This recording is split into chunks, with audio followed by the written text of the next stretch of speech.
Sir जी हम ठीक, आप सुनाएँ? अल्हम्दुलिल्लाह। अभी देखिए आप इतनी अब लेट आपकी आवाज़ आ रही है या आपके पास लेट पहुँच रही है, फिर आप कहेंगे सर स्क्रीन जो है ना स्ट्रक हो गई है। अभी मुझे पता चल गया आपके नेटवर्क इश्यू चल रहा है या कम से कम मेरा नेट में चल रहा है।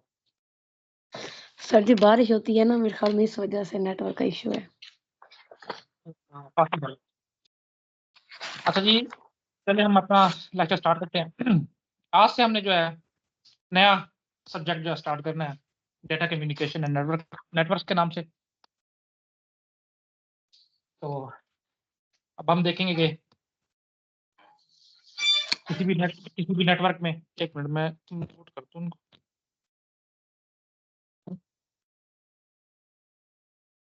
हम देखेंगे कि नेटवर्क क्या होता है इसमें और 2 चीज़ें अलग-अलग तरीके से देखेंगे कि कम्युनिकेशन कैसे होती है। कम्युनिकेशन कोई भी 2 डिवाइसेज़ हैं, कंप्यूटर हो सकता है, लैपटॉप, सेल फ़ोन, टैबलेट कोई भी है।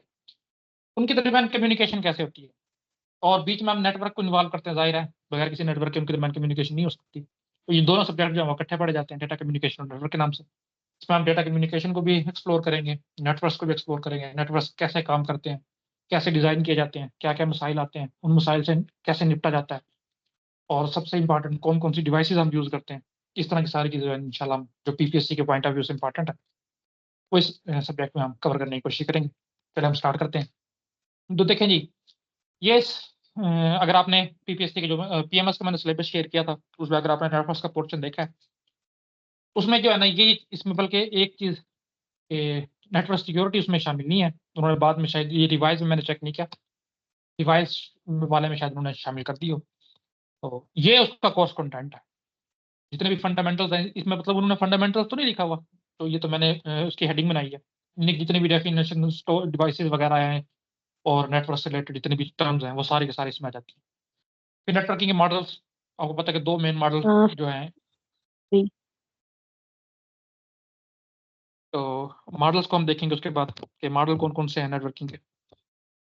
उसके बाद हम जो मेन आप लोगों का जो कोर्स कंटेंट है वो ये 7 लेयर्स।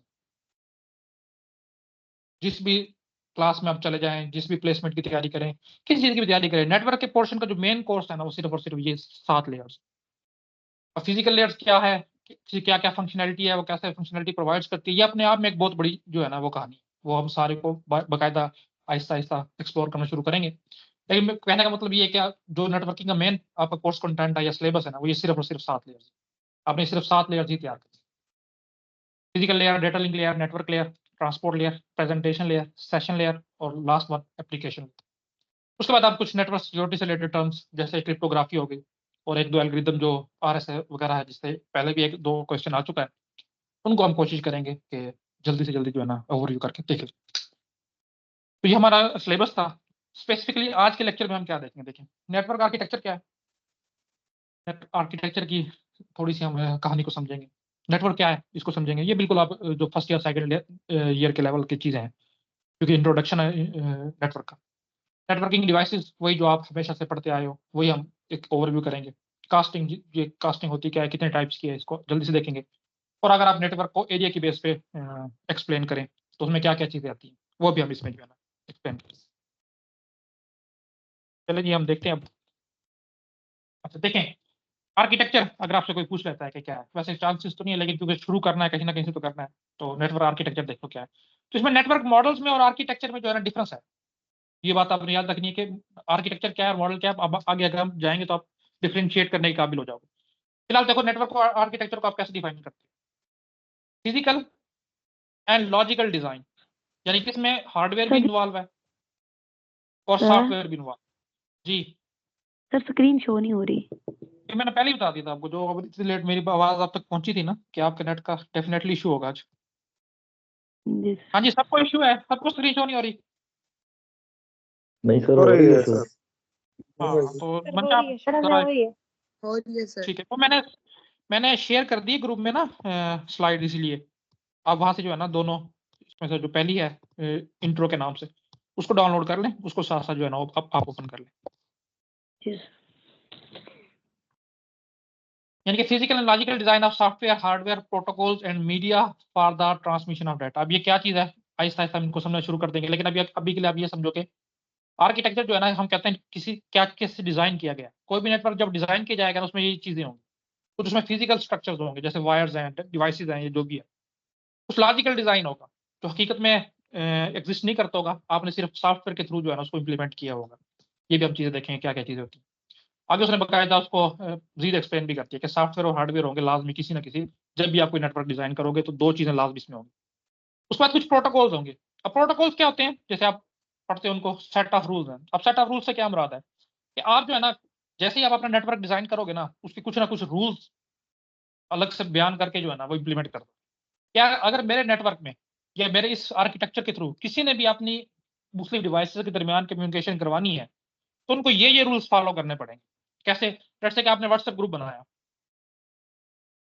आप उसके एडमिन हो, आपने अब जो है ना इसमें कुछ रूल्स बना दिए कि ये स्टडी ग्रुप है, इसमें सिर्फ और सिर्फ स्टडी से रिलेटेड जो है ना इंफॉर्मेशन शेयर की जाएगी।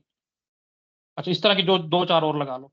तो अब कोई भी बंदा इसमें आप एक ग्रुप में शामिल होगा ना, तो उसको ये रूल्स लाजमी तौर पे फॉलो करने पड़ेंगे। अगर ये कोई इसके वायलेट करेगा तो आप क्या करोगे, उसको किक आउट कर दो। तो इसी तरह बिल्कुल प्रोटोकॉल, कोई भी नेटवर्क जब डिजाइन करते हैं तो उसके लिए प्रोटोकॉल्स बनाते हैं। जब कोई भी डिवाइस उस नेटवर्क के थ्रू या उस आर्किटेक्चर के थ्रू जब कम्युनिकेट करेगी तो उसको ये रूल्स लाजमी फॉलो करने पड़ेंगे। क्या रूल्स होते हैं, क्या क्या होते हैं, वो हम ऐसा ऐसा पढ़ेंगे। तो अगर वो उसको फॉलो कर रहा है तब तो वो सक्सेसफुली उस नेटवर्क के थ्रू, उस आर्किटेक्चर के थ्रू, उस मॉडल के थ्रू जो है ना अपनी कम्युनिकेशन कर पाएगा, अदरवाइज वो वहाँ पे अनसक्सेसफुल रहेगा। ये प्रोटोकॉल्स हैं, सेट ऑफ रूल्स, आप इसको इसी तरह डिफाइन करते हैं। मीडिया, मीडिया जिसके थ्रू आप ट्रांसमिशन या कोई भी कम्युनिकेशन करते हैं, जैसे वायर्स है मोस्ट वाइडली यूज जो है, वो ले लो कि किसी ना किसी मीडियम के थ्रू तो जाहिर आपका डेटा जाएगा। तो ये सारी चीजें मिल मिला के जो है ना पूरा, जैसे आप घर बनाते हो तो पहले उसका नक्शा डिजाइन करते हो। नक्शा आप कह लो कि सर ये मॉडल है, उसके मुताबिक आपका एक्चुअल जो है ना घर बन जाता है। उसके बाद जब उसमें सजावट की बारी आती है, आप मुख्तलिफ चीजें डिजाइन करते हो, वो आर्किटेक्चर होता है। तो सिर्फ मॉडल क्या होगा, सिर्फ आपको बता दिया जाएगा कि ऐसे काम करेगा, उसके आगे क्या क्या चीजें होंगी वो नहीं बताई जाएगी। वो जो चीजें कौन बताएगा, वो हमें आर्किटेक्चर बताएगा। यानी कि अब मैं OSI मॉडल की बात कहूंगा, मैं कहूंगा 7 लेयर्स होंगी, इस लेयर पे ये काम होगा, इस लेयर पे ये काम होगा, इस लेयर पे ये काम होगा। अब एक्चुअली वो उस लेयर पे काम होगा कैसे, कुछ ना कुछ हमें डिवाइसेस चाहिए होंगी, कोई ना कुछ चीज चाहिए होगी, वो असल में आर्किटेक्चर है उस चीज का, कि हाँ ये आर्किटेक्चर बताता है नेटवर्क का कि इस लेयर पे ये काम होगा या इस डिवाइस का यूज। तो मोस्ट वाइडली जो हमारे पास आर्किटेक्चर है वो दो हैं। पीयर टू पीयर नेटवर्क है जिसको आप बोलते हो, और एक क्लाइंट सर्वर। हाँ जी, क्या डिफरेंस है पीयर टू पीयर में और क्लाइंट सर्वर में?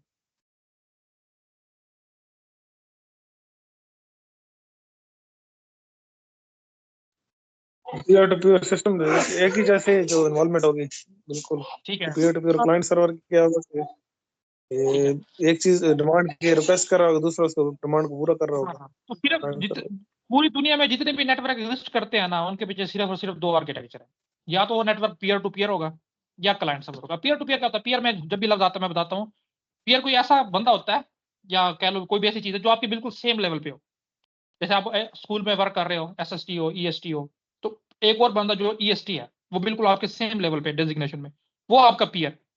तो पीयर टू पीयर नेटवर्क से मुराद है कि जितने भी डिवाइस उसमें शामिल होंगी सबके पास एक जैसी एक्सेस होगी, कोई डिवाइस किसी दूसरी को कंट्रोल नहीं करेगी, सारे इक्वली जो है ना उस नेटवर्क में पार्टिसिपेट कर रही हूँ। कैसे होगा हम आगे चलेंगे, हम देखेंगे। और क्लाइंट सर्वर में क्या होता है कि एक किसी डिवाइस को जो है ना आप डेजिग्नेट कर देते हो कि ये सुपीरियर है, पावरफुल है जी, और बाकी उस नेटवर्क में जितनी भी डिवाइसेस होती हैं वो अपना कम्युनिकेट करने के लिए, लेट्स से किसी ने किसी दूसरे चीज से भी कम्युनिकेट करना है, वो इसी के थ्रू जाके करेगा। यानी कि वो सारे का सारा काम उसमें जो पावरफुल डिवाइस होती है जिसको हमने डेजिग्नेट कर दिया होता है कि ये है, वो करती है, और उसको हम बोलते हैं सर्वर। और बाकी जितनी भी नेटवर्क में चीजें, डिवाइसेस, वो बाकी कंप्यूटर मोबाइल वगैरह होंगे, वो सारे के सारे क्लाइंट सर्वर किए जाएंगे। अब क्लाइंट क्या होता है कि कोई ऐसा सिस्टम है, कोई ऐसा कंप्यूटर है, कोई ऐसा डिवाइस है जिसने कोई रिक्वेस्ट जो है या कोई मैसेज जो है ना किसी दूसरी डिवाइस से या किसी दूसरे कह लो कि कंप्यूटर से रिसीव करना है। वो रिक्वेस्ट करता है सर्विस की, मुझे ये चीज दी जाए, और सर्वर जो है ना फिर वो उसको रिस्पांस या कह लो कि सर्विस प्रोवाइड करता है। कैसे करता है वो अलग कहानी है। इसके सबसे कॉमन एग्जांपल जो है ना वो एक वेब सर्वर है। वेब सर्वर पे क्या है कि एक कंप्यूटर है जिसको आपने सर्वर से याद रखना, सर्वर भी एक कंप्यूटर ही होता है, ये नहीं कोई और चीज है, एक कंप्यूटर ही है। बस उसको आपने डेजिग्नेट कर दिया कि ये थोड़ा सा ज्यादा पावरफुल है, उसकी पावरफुल से मुराद ये है कि उसकी कैपेसिटी ज्यादा है, प्रोसेसिंग की पावर ज्यादा है, उसमें रैम ज्यादा लगी हुई है, इस तरह के हिसाब से। तो उस पर आपने सारी की सारी वेबसाइट से रिलेटेड जितनी भी डेटा है उस पर डाल दी। अब मैं अगर मुझे कोई भी चीज चाहिए ना तो मैं उस वेब सर्वर पर एक्सेस करूंगा और उसको कहूंगा मुझे ये चीज चाहिए, वो मुझे प्रोवाइड कर देगा। तो ये हमारे पास क्लाइंट सर्वर मॉडल है। और पीयर टू पीयर ये है कि जैसे अभी आगे आप देखोगे कि काफी सारे लोकल एरिया नेटवर्क में आपने एक बनाया होता है, एक स्विच लगाई होती है इस तरह करके। फिर स्विच तो खैर फिर भी किसी ना किसी तरह से इसमें आ जाती है। कोई रिंग टोपोलॉजी वगैरह देख लो कि सारे एक दूसरे के साथ कनेक्ट है, कोई भी मैसेज जाएगा वो सारों से गुजर के जाएगा, वो एक दूसरे के साथ पास आउट करेंगे। तो इस तरह का जो मॉडल होता है जिसमें सारे इक्वली पार्टिसिपेट कर रहे होते हैं, वो पीयर टू पीयर नेटवर्क। अच्छा, ये कंपोनेंट्स हैं किसी भी नेटवर्क के। कोई भी नेटवर्क है वो इन चीज़ों से मिलकर बनता है। फर्स्ट ईयर के मेरे ख्याल में लेवल का क्वेश्चन है, हमने शायद पढ़ाया भी है। इसमें और तो कुछ नहीं है, लेकिन जो चीज़ें हैं वो ज़्यादा रिपीट होने वाली हैं, वो मैं दोहरा देता हूँ। स्लाइड शो हो रही है सबको कंप्यूटर नेटवर्क के नाम से? यस जी सर। सर हो रही है। ठीक है, देखिए a collection of computer end devices, दो चीजें हैं जी किसी भी नेटवर्क में हमें पता है, या तो कंप्यूटर होगा या कोई डिवाइसेस होंगी। कौन सी डिवाइसेस? Networking devices. वो अभी इसी लेक्चर में हम देख लेंगे कौन कौन सी। वो कह रहा है कि कंप्यूटर्स का यानी कि डिवाइसेस का और नेटवर्किंग डिवाइसेस का, दोनों का मजमुआ, दैट आर कनेक्टेड टुगेदर, और ये दोनों चीजें आपस में कनेक्ट है। इसलिए टू इनेबल कम्युनिकेशन, के कम्युनिकेट कर सके और डाटा एक्सचेंज कर सके। मुख्तलिफ डेफिनेशन आप नेटवर्क की पढ़ोगे, सारी ठीक है, कोई इसकी वो नहीं है कि ये गलत है ये ठीक है। जिस तरह भी आप डिफाइन करते हो उसमें ये दो तीन चीजें आपने लाजमी लिखनी है कि कुछ नंबर ऑफ डिवाइसेस है, किसी ना किसी मीडियम के थ्रू, किसी ना किसी डिवाइस के थ्रू आपस में कनेक्ट है और क्या कर रहे हैं, ये डाटा या इंफॉर्मेशन एक्सचेंज कर। 4-5 मुख्तलिफ कीवर्ड्स हैं, ये आप हर डेफिनेशन में डाल दो तो वो आपकी ऑटोमेटिकली ठीक हो जाती है। तो इसमें जो कंपोनेंट्स हैं देखो, पहले नंबर पे नोड। अब नोड क्या होता है? किसी भी नेटवर्क में कोई भी डिवाइस है, लेट्स से ये एक कंप्यूटर है, मैं इसको C1 लिख रहा हूँ, ये मोबाइल है, मैं इसको सेल फोन है M1 लिख रहा हूँ, ये कोई राउटर है मैं इसको R1 लिख रहा हूँ, ये कोई स्विच है इसको मैं S1 लिख रहा हूँ, ये कोई प्रिंटर अटैच है P1 लिख रहा हूँ मैं। इस तरह और भी कुछ है, लगा लो जो भी चीज़ है। इनमें से हर एक जो है ना डिवाइस, उसको हम नोड बोलते हैं। कोई भी ऐसी डिवाइस जो एक नेटवर्क से कनेक्ट है, अब उसको बोलोगे वो नोड है। अच्छा, लिंक क्या है?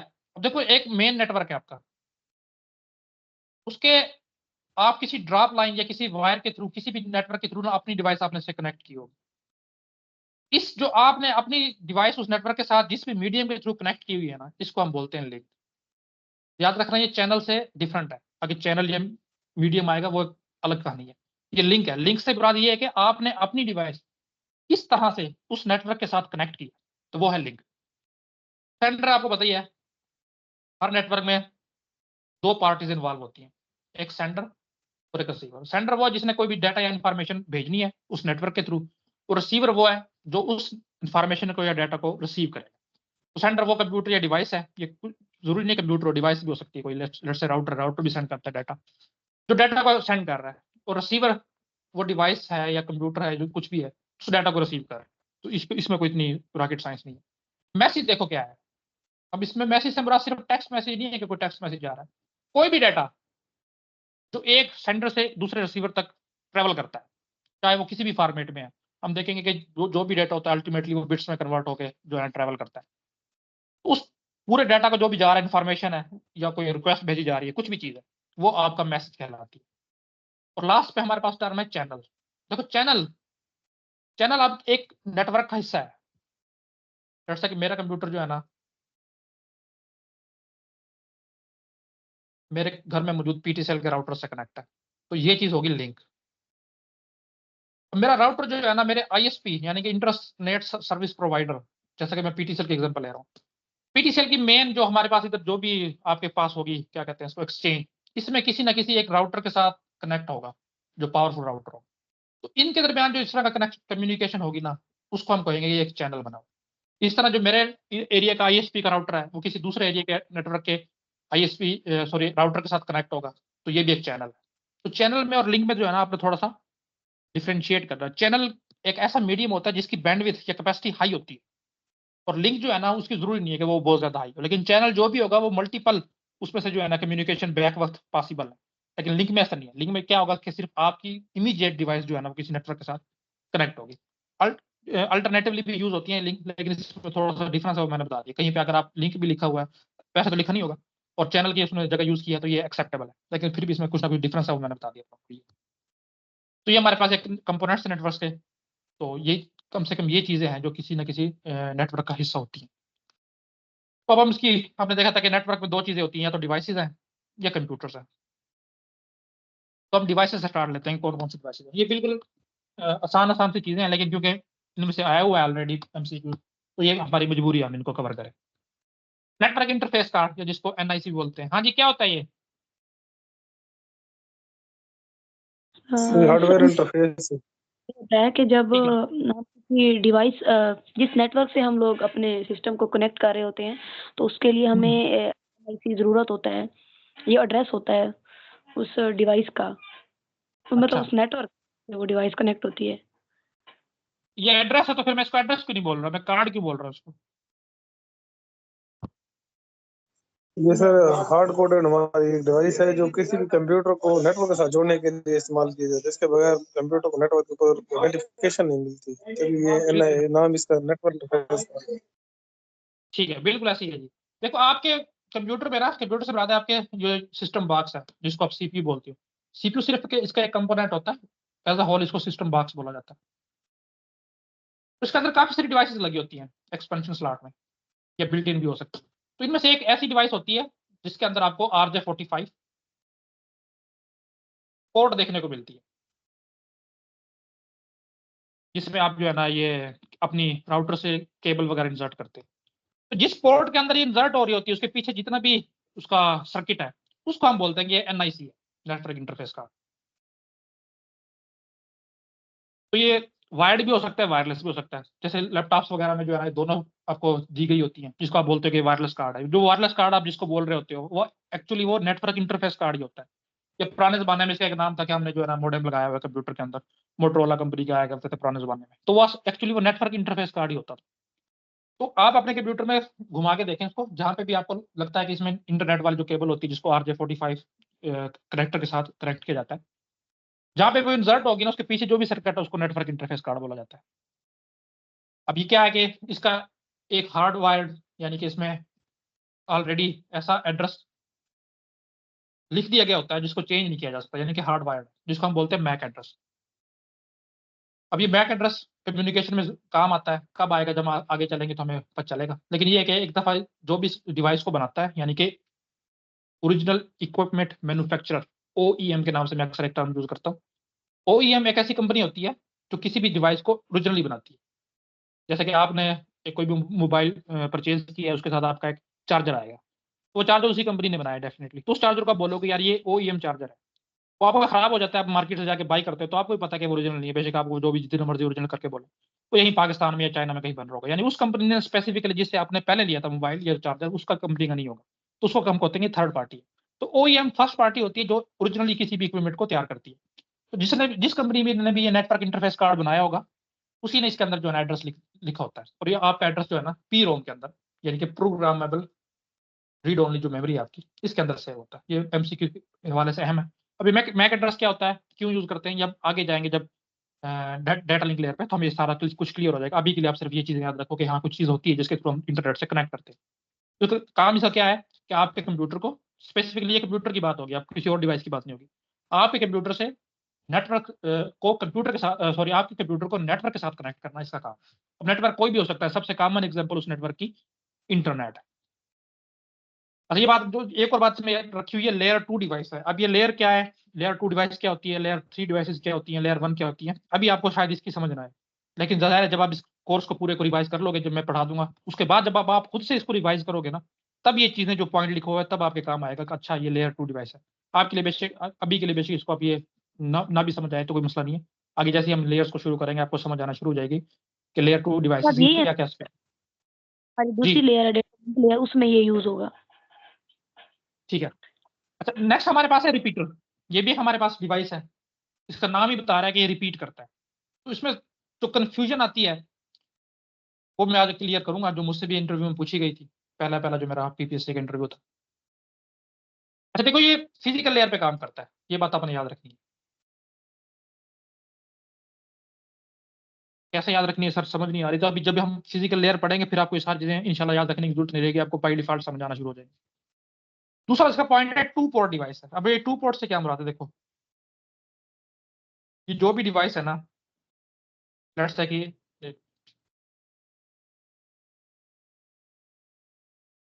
कि मैंने रिपीटर बनाया, इसकी सिर्फ और सिर्फ 2 पोर्ट्स हैं। पोर्ट से मुराद है कोई ऐसा इंटरफेस है जिसके थ्रू इसमें डाटा इंटर हो सकता है, या ऐसा इंटरफेस जिसके थ्रू इसमें से डाटा आउट गोइंग जा सकता है।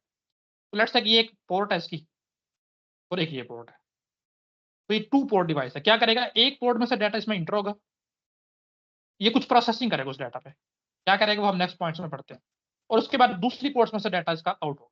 बस इसका यही काम है। 2 पोर्ट डिवाइस है, एक पोर्ट में से इंटर करके डाटा कुछ प्रोसेसिंग करके दूसरी पोर्ट में से ये आगे भेज देता है। करता क्या है, ये इसका काम है। देखो प्रोसेसिंग से जो मैं बता रहा था क्या काम है, रीजनरेट द सिग्नल, जो पीछे से इसका सिग्नल आ रहा होगा, लेट्स से ये सिग्नल आ रहा है, उसको रीजनरेट करेगा। अभी रीजनरेट क्या तो मैं बताता हूँ। ओवर द सेम नेटवर्क, ये बात याद रखना है कि ये एक सेम नेटवर्क के अंदर ही लगा होगा। Before the signal become too weak, इससे पहले के सिग्नल बहुत स्लो हो जाए। कैसे, देखो लेट्स से कि मैंने एक नेटवर्क बनाया हुआ है, आप अपने घर उसका सिटी का जो है ना केबल नेटवर्क, जो केबल टीवी होता है वो एज्यूम करें। लेट्स से कि ये केबल ऑपरेटर यहाँ से ऑपरेट कर रहा है, इसने जो है ना ये वायर के थ्रू जो है ना पूरे सिटी में केबल की सर्विसेज प्रोवाइड की हुई है। अब देखते हैं कुछ 4-5 100 मीटर के बाद या 1-2 मोहल्ले के बाद ना इसने एक डिवाइस लगाई होती है। क्या बोलते हैं आप इस डिवाइस को? एम्पलीफायर। नहीं, बूस्टर बोलते हैं आप, जो हर्फ है आम में उसको। एम्पलीफायर तो उसका थोड़ा सा टेक्निकल नेम है ना, लेकिन वो भी गलत है। एम्पलीफायर अलग चीज है, वो हम पढ़ेंगे। उसका काम क्या होता है, जो ये बूस्टर टाइप की चीज लगी होती है, क्या काम होता है इसका? उसके वीक सिग्नल को वोल्टेज बढ़ा देता है, वोल्टेज जो ड्रॉप आया होता है तार की लेंथ की बस वजह से। यही, हाँ यही काम रिपीटर का है। रिपीटर क्या करता है कि जब आप देखो, आपको पता है कि हर एक जो भी कम्युनिकेशन मीडिया है ना, जिसके थ्रू, मीडिया से हमारा कोई वायर होगी या वायरलेस होगी जिसके थ्रू डाटा ट्रेवल करेगा, जिस टाइप का भी है, कोएक्सियल है, ट्विस्टेड पेयर है या ऑप्टिक फाइबर है, और इसके अलावा माइक्रोवेव है, रेडियो वेव है, यानी कि वायरलेस में भी आ जाओ, इसकी एक लिमिट है। लेट्स से कि अगर मैं एग्जांपल लूं कोएक्सियल केबल की, तो मैंने कहा यार 100 मीटर तक जो है ना इसमें डाटा बिल्कुल ठीक ट्रेवल कर सकता है। जैसे ही 100 मीटर से क्रॉस करोगे ना, इसमें से सिग्नल की गुजरने की अटेनुएशन आना शुरू हो जाएगी, अपनी ये सिग्नल कैपेसिटी जो है या अपनी पावर जो है ना ये लॉस करना शुरू कर देगा। तो क्या होगा अल्टीमेटली इसके बाद, लेट्स से कि 150 मीटर पे कोई डिवाइस है जिसने ये डाटा रिसीव करना था, और आपने 150 मीटर की ही वायर लगाई हुई बेशक, लेकिन 100 मीटर के बाद सिग्नल तो ठीक आएगा, 100 मीटर के बाद इसमें जो है ना डिस्टॉर्शन आना शुरू हो जाएगी। इस डिवाइस के पास जो है ना आपका मैसेज ठीक से नहीं पहुंचेगा, मैसेज में कुछ भी हो सकता है।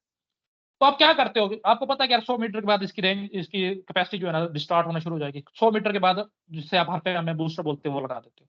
और इसका काम क्या होता है, इधर से सिग्नल रिसीव करता है, फिर उसके पैटर्न को देखता है कि ओरिजिनल पैटर्न क्या है इस सिग्नल का, यानी कि कहाँ पे 1 है, कहाँ पे 0 है, फिर 0 है, फिर 1 है, जो भी है। यानी किसी वजह से अगर यहाँ पे 1 था और यहाँ पे भी 1 था तो 0 हो गया है, तो उसको पता चल जाएगा कि अच्छा यहाँ पे जो है ना एरर आ गया है, यहाँ पे 1 होना चाहिए था, तो उसको कन्वर्ट करके जो है ना ये दोबारा से 1 कर दे।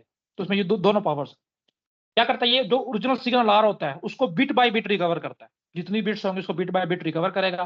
कुछ इसमें एल्गोरिथम रन करेंगे जिसको बताएंगे कि यहाँ पे एरर आ चुका है, तो उस ये एरर को रेक्टिफाई करेगा और आगे जो है ना ये सिग्नल सेंड करेगा। लेकिन याद रखिएगा सेम स्ट्रेंथ का सिग्नल होगा, सिग्नल की एम्पलीट्यूड में कोई भी डिफरेंस नहीं आएगा। यानी कि अगर पहले 101010 आ रहा था ना, तो आगे इसका 1010 ही ट्रेवल करेगा और उसकी सेम एम्पलीट्यूड या सेम स्ट्रेंथ रहेगी, कोई इजाफा नहीं होगा। तो रिपीटर का हमने काम देखा, क्या करेगा, 2 पोर्ट डिवाइस है, एक पोर्ट से डाटा इसमें इंटर होगा, ये चेक करेगा कि क्यों, किस वजह से इसकी सिग्नल की स्ट्रेंथ कम हुई है या कोई एरर आ गया, तो उसको दोबारा से रीजनरेट करेगा और अपनी दूसरी पोर्ट से, आउटगोइंग पोर्ट से ये आगे फॉरवर्ड कर देगा। तो ये रिपीटर का काम है, सिर्फ और सिर्फ रीजनरेट करके ओरिजिनल पैटर्न के मुताबिक आगे जो है ना ये कन्वे करता है।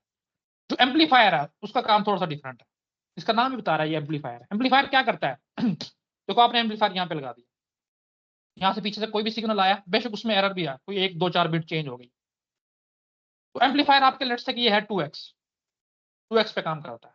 तो ये आपकी जो भी सिग्नल आएगा ना ये इसको रिकवर नहीं करेगा।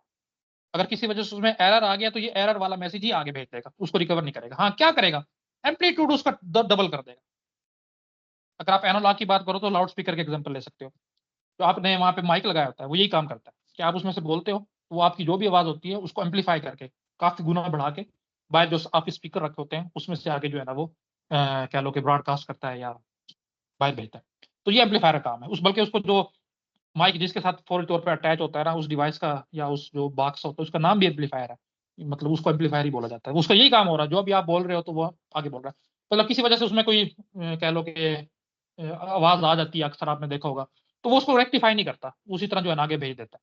एम्पलीफायर और रिपीटर में ये फर्क है, याद रखना। एम्पलीफाई तो करेगा लेकिन एरर को करेक्ट नहीं करेगा और सिग्नल को रीजनरेट नहीं करेगा। जो उसके पास सिग्नल आ रहा होगा वो उसी को आगे फॉरवर्ड कर देगा, हाँ उसकी स्ट्रेंथ को इंक्रीज कर देगा। जबकि रिपीटर क्या करेगा, जो सिग्नल को रिसीव करेगा उसको बिट बाय बिट रिकवर करेगा, ओरिजिनल पैटर्न दोबारा से उसको बहाल करेगा और आगे सेम स्ट्रेंथ के साथ फॉरवर्ड करेगा। तो ये रिपीटर में और एम्पलीफायर में डिफरेंस है। नेक्स्ट जो हमारे पास डिवाइस है, अब है बहुत ज्यादा यूज होती थी, अब इसकी जगह स्विच ने ले ली। लोकल एरिया नेटवर्क में यूज होती थी आज से 10-12 साल पहले, अगर हमारे खैर डिस्ट्रिक्ट में तो नहीं, जो सरगोदा लाहौर वगैरह के स्कूल्स थे उसमें जो जितनी भी नेटवर्किंग हुई होती थी वो हब के थ्रू ही होती थी। आजकल जो है इसके सारे की सारी जगह स्विच ने ले ली है। स्विच भी अब हमारे पास नेटवर्किंग डिवाइस ही है। फिजिकल लेयर पे काम करती है, ये भी लेयर 1 डिवाइस है। लेयर 1 डिवाइस की क्या क्या लिमिटेशंस है वो हम आहिस्ता आहिस्ता पढ़ना शुरू करेंगे। दूसरा आप इसको कह सकते हो कि मल्टी पोर्ट रिपीटर है। अच्छा, मुझे एक काम समझ आ गया, रिपीटर है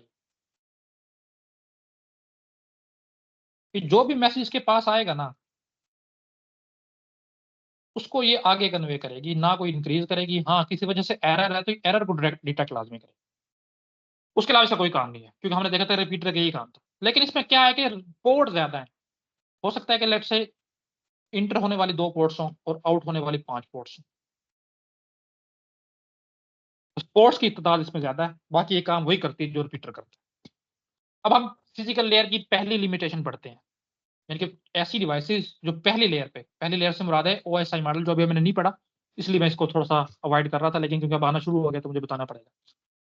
पहले नीचे से जो पहली लेयर है जिसको आप 7th लेयर भी बोलते हो, वो है आपकी फिजिकल लेयर। ऐसी डिवाइसेस जो फिजिकल लेयर पे काम करती हैं उनकी कुछ लिमिटेशंस होती हैं। क्यों होती हैं? क्योंकि वो फिजिकल लेयर पे काम ही वही होते हैं, उससे हाई एडवांस काम जो है वो उनकी हायर लेयर्स पे होते हैं। उसकी लिमिटेशन, जो भी डिवाइसेस फिजिकल लेयर पे काम करेंगी वो इंटेलिजेंट नहीं होगी। ध्यान में बिठा लो, इंटेलिजेंट से क्या मुराद है कि वो डाटा को फिल्टर नहीं कर सकती। डाटा की फिल्ट्रेशन से क्या मुराद है? देखो, ये मैंने एक नेटवर्क बनाया है, बीच में हब लगाई है, उसके साथ ये ए कंप्यूटर है, ये कंप्यूटर बी है, ये कंप्यूटर सी है और ये कोई कंप्यूटर डी है, और ये बीच में हब है। मैं एच लिख रहा हूँ। लेट्स से अब ए ने जो है ना मैसेज भेजना है सी को। ए अच्छा, जब भी आप हब के साथ कनेक्ट करते हो ना तो हब सेंट्रल डिवाइस होती है। सेंट्रल डिवाइस लॉजिकली होती है, ये नहीं कि सारों के बीच में पड़ी होगी, नहीं, ये होगा कि वो सारे के सारी डिवाइसेस उसके साथ कनेक्ट होंगे। हो सकता है कि यहाँ पे हब पड़ी हो और यहाँ पे 50 कंप्यूटर है, हर कंप्यूटर में से एक वायर जाके इस तरह कनेक्ट हो रही है। तो अब ये थकोगे सर सेंट्रल तो नहीं है, तो सेंट्रल से मुराद है लॉजिकली सेंट्रल है। तो अब क्या होगा, किसी भी डिवाइस ने कम्युनिकेट करना है ना तो वो अपना मैसेज भेजेगा हब को, तो हब के पास वो मैसेज पहुंच जाएगा। अब हब के साथ बाकी सारे जो है ना डिवाइसेस कनेक्ट है। मैं पहले बता चुका कि ये लोकल एरिया नेटवर्क में यूज होता है, छोटा नेटवर्क जो आपको अब एक बिल्डिंग के अंदर, एक रूम के अंदर, कंप्यूटर लैब, कॉलेज लैब, इस तरह के जो नेटवर्क्स होते हैं छोटे। जैसे कि मेरे कंप्यूटर 25 कंप्यूटर है, मैंने कंप्यूटर में उनको आपस में कनेक्ट किया और बीच में एक डिवाइस लगाई हुई है, वो हब है। तो अब एक कंप्यूटर दूसरे कंप्यूटर में कोई डाटा भेजना है ना तो वो अपना मैसेज भेजेगा हब को। बाकी हब की जिम्मेदारी है कि उस तक मैसेज पहुंचाए। ए की जिम्मेदारी यहाँ तक खत्म हो जाती है कि वो हैंड ओवर कर देता है हब के थ्रू। अब हब क्या करती है? देखो, इंटेलिजेंट डिवाइस ने इसको नहीं पता कि मैसेज किसके लिए आया। क्यों नहीं पता? क्योंकि ए ने जो भी मैसेज भेजा होगा उसमें कुछ पैरामीटर्स होंगे, ये हम आगे पढ़ेंगे कि वो सोर्स एड्रेस भी अटैच करता है, डेस्टिनेशन एड्रेस भी अटैच करता है, सारा कुछ अटैच करता है। लेकिन हब की इतनी कैपेसिटी नहीं है, कैपेबिलिटी नहीं है कि वो इन एड्रेस को रीड कर सके। क्यों नहीं कर सके? क्योंकि ये फिजिकल लेयर की रिस्ट्रिक्शन है, वो हम आगे पढ़ेंगे। तो ये क्या करती है, अब इसने मैसेज तो भेजना है, ये क्या करेगी, सी को भी डाटा सेंड कर देगी, बी को भी डाटा सेंड कर देगी, डी को भी डाटा सेंड कर देगी। अब सारे के सारे जितने भी नेटवर्क में कंप्यूटर मौजूद होंगे ना, एक मैसेज रिसीव करेंगे। हर इंडिविजुअल कंप्यूटर अपने साथ उसको मैच करेगा। क्या ये जो पैकेट मेरे पास आया है इस पे जो डेस्टिनेशन एड्रेस है क्या ये मेरा ही है? लेट्स से डी ने चेक किया कि जो मैसेज आ रहा है क्या इस पर डेस्टिनेशन एड्रेस डी का है, नहीं, उसको पता चलेगा इसको सी का है, तो वो उसको डिस्कार्ड कर देगा। इस तरह बी भी चेक करेगा क्या इसका डेस्टिनेशन एड्रेस पे बी लिखा हुआ है, उसको पता चलेगा नहीं, इस पे तो सी लिखा हुआ है, तो बी भी उसको डिस्कार्ड कर देगा। इस तरह जब ये सी के पास पहुंचेगी, मैसेज पहुंचेगा, तो सी भी अपने एड्रेस के साथ इसको मैच करेगा कि यार इस पे जो डेस्टिनेशन एड्रेस लिखा हुआ है क्या वो मेरा ही है, उसको पता चलेगा हाँ ये सेम ही है, तो वो इसको एक्सेप्ट करके इसको रीड आउट कर ले। और इसी तरह अगर इसमें रिस्पांस भेजना हुआ तो इसी तरह वो भी भेजेगा आपको, और ये सबके थ्रू जो है ना ब्रॉडकास्ट होगा, सबके पास जाएगा। इस टर्म को हम बोलते हैं ब्रॉडकास्ट। यानी कि एक नेटवर्क में जितने भी डिवाइसेस मौजूद है ना, तमाम के तमाम पे अगर आपने कोई मैसेज भेजना है ना, कोई डाटा भेजना है, तो उसको हम टर्म कहते हैं कि ब्रॉडकास्टिंग करनी। तो यही हब जो है ना वो ब्रॉडकास्ट करती है इसके साथ। अच्छा, मजे की बात है, हब जो है ना ये मैसेज जो है ना जो ए ने भेजा था ए को भी वापस भेजेगी, क्योंकि ए भी इसके साथ अटैच है, इसको नहीं पता है कि एड्रेस क्या है। बी सी डी को तो भेजेगी, ए को भी वापस भेजेगी। ब्रॉडकास्ट से ये मुराद है कि सारों के पास जाए। समझ आई है हब की कंसेप्ट बना है? Yes sir. ठीक है। हब की 2 टाइप्स हैं, इसमें से पैसिव हब आ चुकी है, तो इसलिए फिर मजबूरी बन गई थी इसको शामिल करना। एक एक्टिव हब है, एक मिनट, और एक हमारे पास पैसिव हब है। अब एक्टिव हब क्या है? एक्टिव हब जो है ना, ये होती है जिसकी अपनी अलग से पावर सप्लाई हो। अब यहाँ पे अडाप्टर लगाओगे सॉकेट में और वहां से इसको पावर दोगे, तभी ऑन होगी, अपना काम करेगी। अच्छा, इस तरह होता है कि एक नेटवर्क में ना काफी सारी हब्स भी लगी हो सकती है। क्यों लगी होती है? लेट्स से कि इस हब की कैपेसिटी है कि इसमें सिर्फ और सिर्फ 8 कंप्यूटर अटैच हो सकते हैं, 8 पोर्ट्स हैं इसके अंदर। आपकी लैब में 25, तो आपकी मजबूरी बन जाती है कि आप एक से ज्यादा हब यूज करो। तो आप क्या करते हो? 3 हब यूज करते हो, लेट्स से 24 लगा लो। तो कुछ इस कंप्यूटर से कनेक्ट हो जाएंगे, कुछ इससे हो जाएंगे, और ये तीनों आपस में कनेक्ट हो जाएंगे। तो एक या कम से कम एक तो हब ऐसी होगी लाजमी जिसको आप खुद से जो है ना पावर दोगे, ताकि ये अपना काम कर सके। तो इसने इसको पावर मिली, एक्सटर्नल पावर, तो इसने ये ऑन हो गई, अपना काम शुरू कर दिया।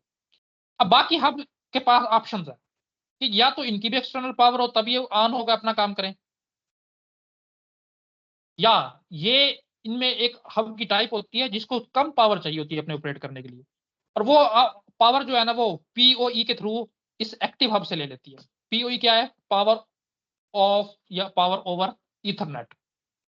ये जो ईथरनेट केबल है ना, इतनी कैपेबल है कि उसके अंदर से जो है ना आपका करंट भी ट्रेवल कर सकता है, लेकिन वो अगर अगली डिवाइसेस को कम मिकदार में करंट चाहिए तो आप ईथरनेट केबल के थ्रू ही जो है ना वो करंट प्रोवाइड कर देते हो और वो ऑन हो जाती है। जैसे आजकल के सीसीटीवी कैमरास भी इतने कैपेबल हो चुके हैं कि वो पावर ऑफ ईथरनेट के थ्रू जो है ना वो ऑन हो जाते हैं। आपको अलग से जो आप पहले वो 12 वोल्ट का चार्जर क्या कहते हैं अडाप्टर लगा के उनको दिया करते थे पावर, वो आपको देनी नहीं पड़ती अगर आप में से कोई सीसीटीवी का काम करता है तो इनके पास ऑप्शन होता है कि या तो एक्सटर्नल पावर ले लें या इसी से ले लें। देखो एक्सटर्नल पावर में क्या इशू है, लेट्स से कि ये आपकी मेन हब है, एक दफा आपने इसको ऑन कर दिया तो हो सकता है कि इस तरह के आपके पास 6-7 लगी हों और आप किसी एक को ऑन करना आपसे भूला भी जा सकता है।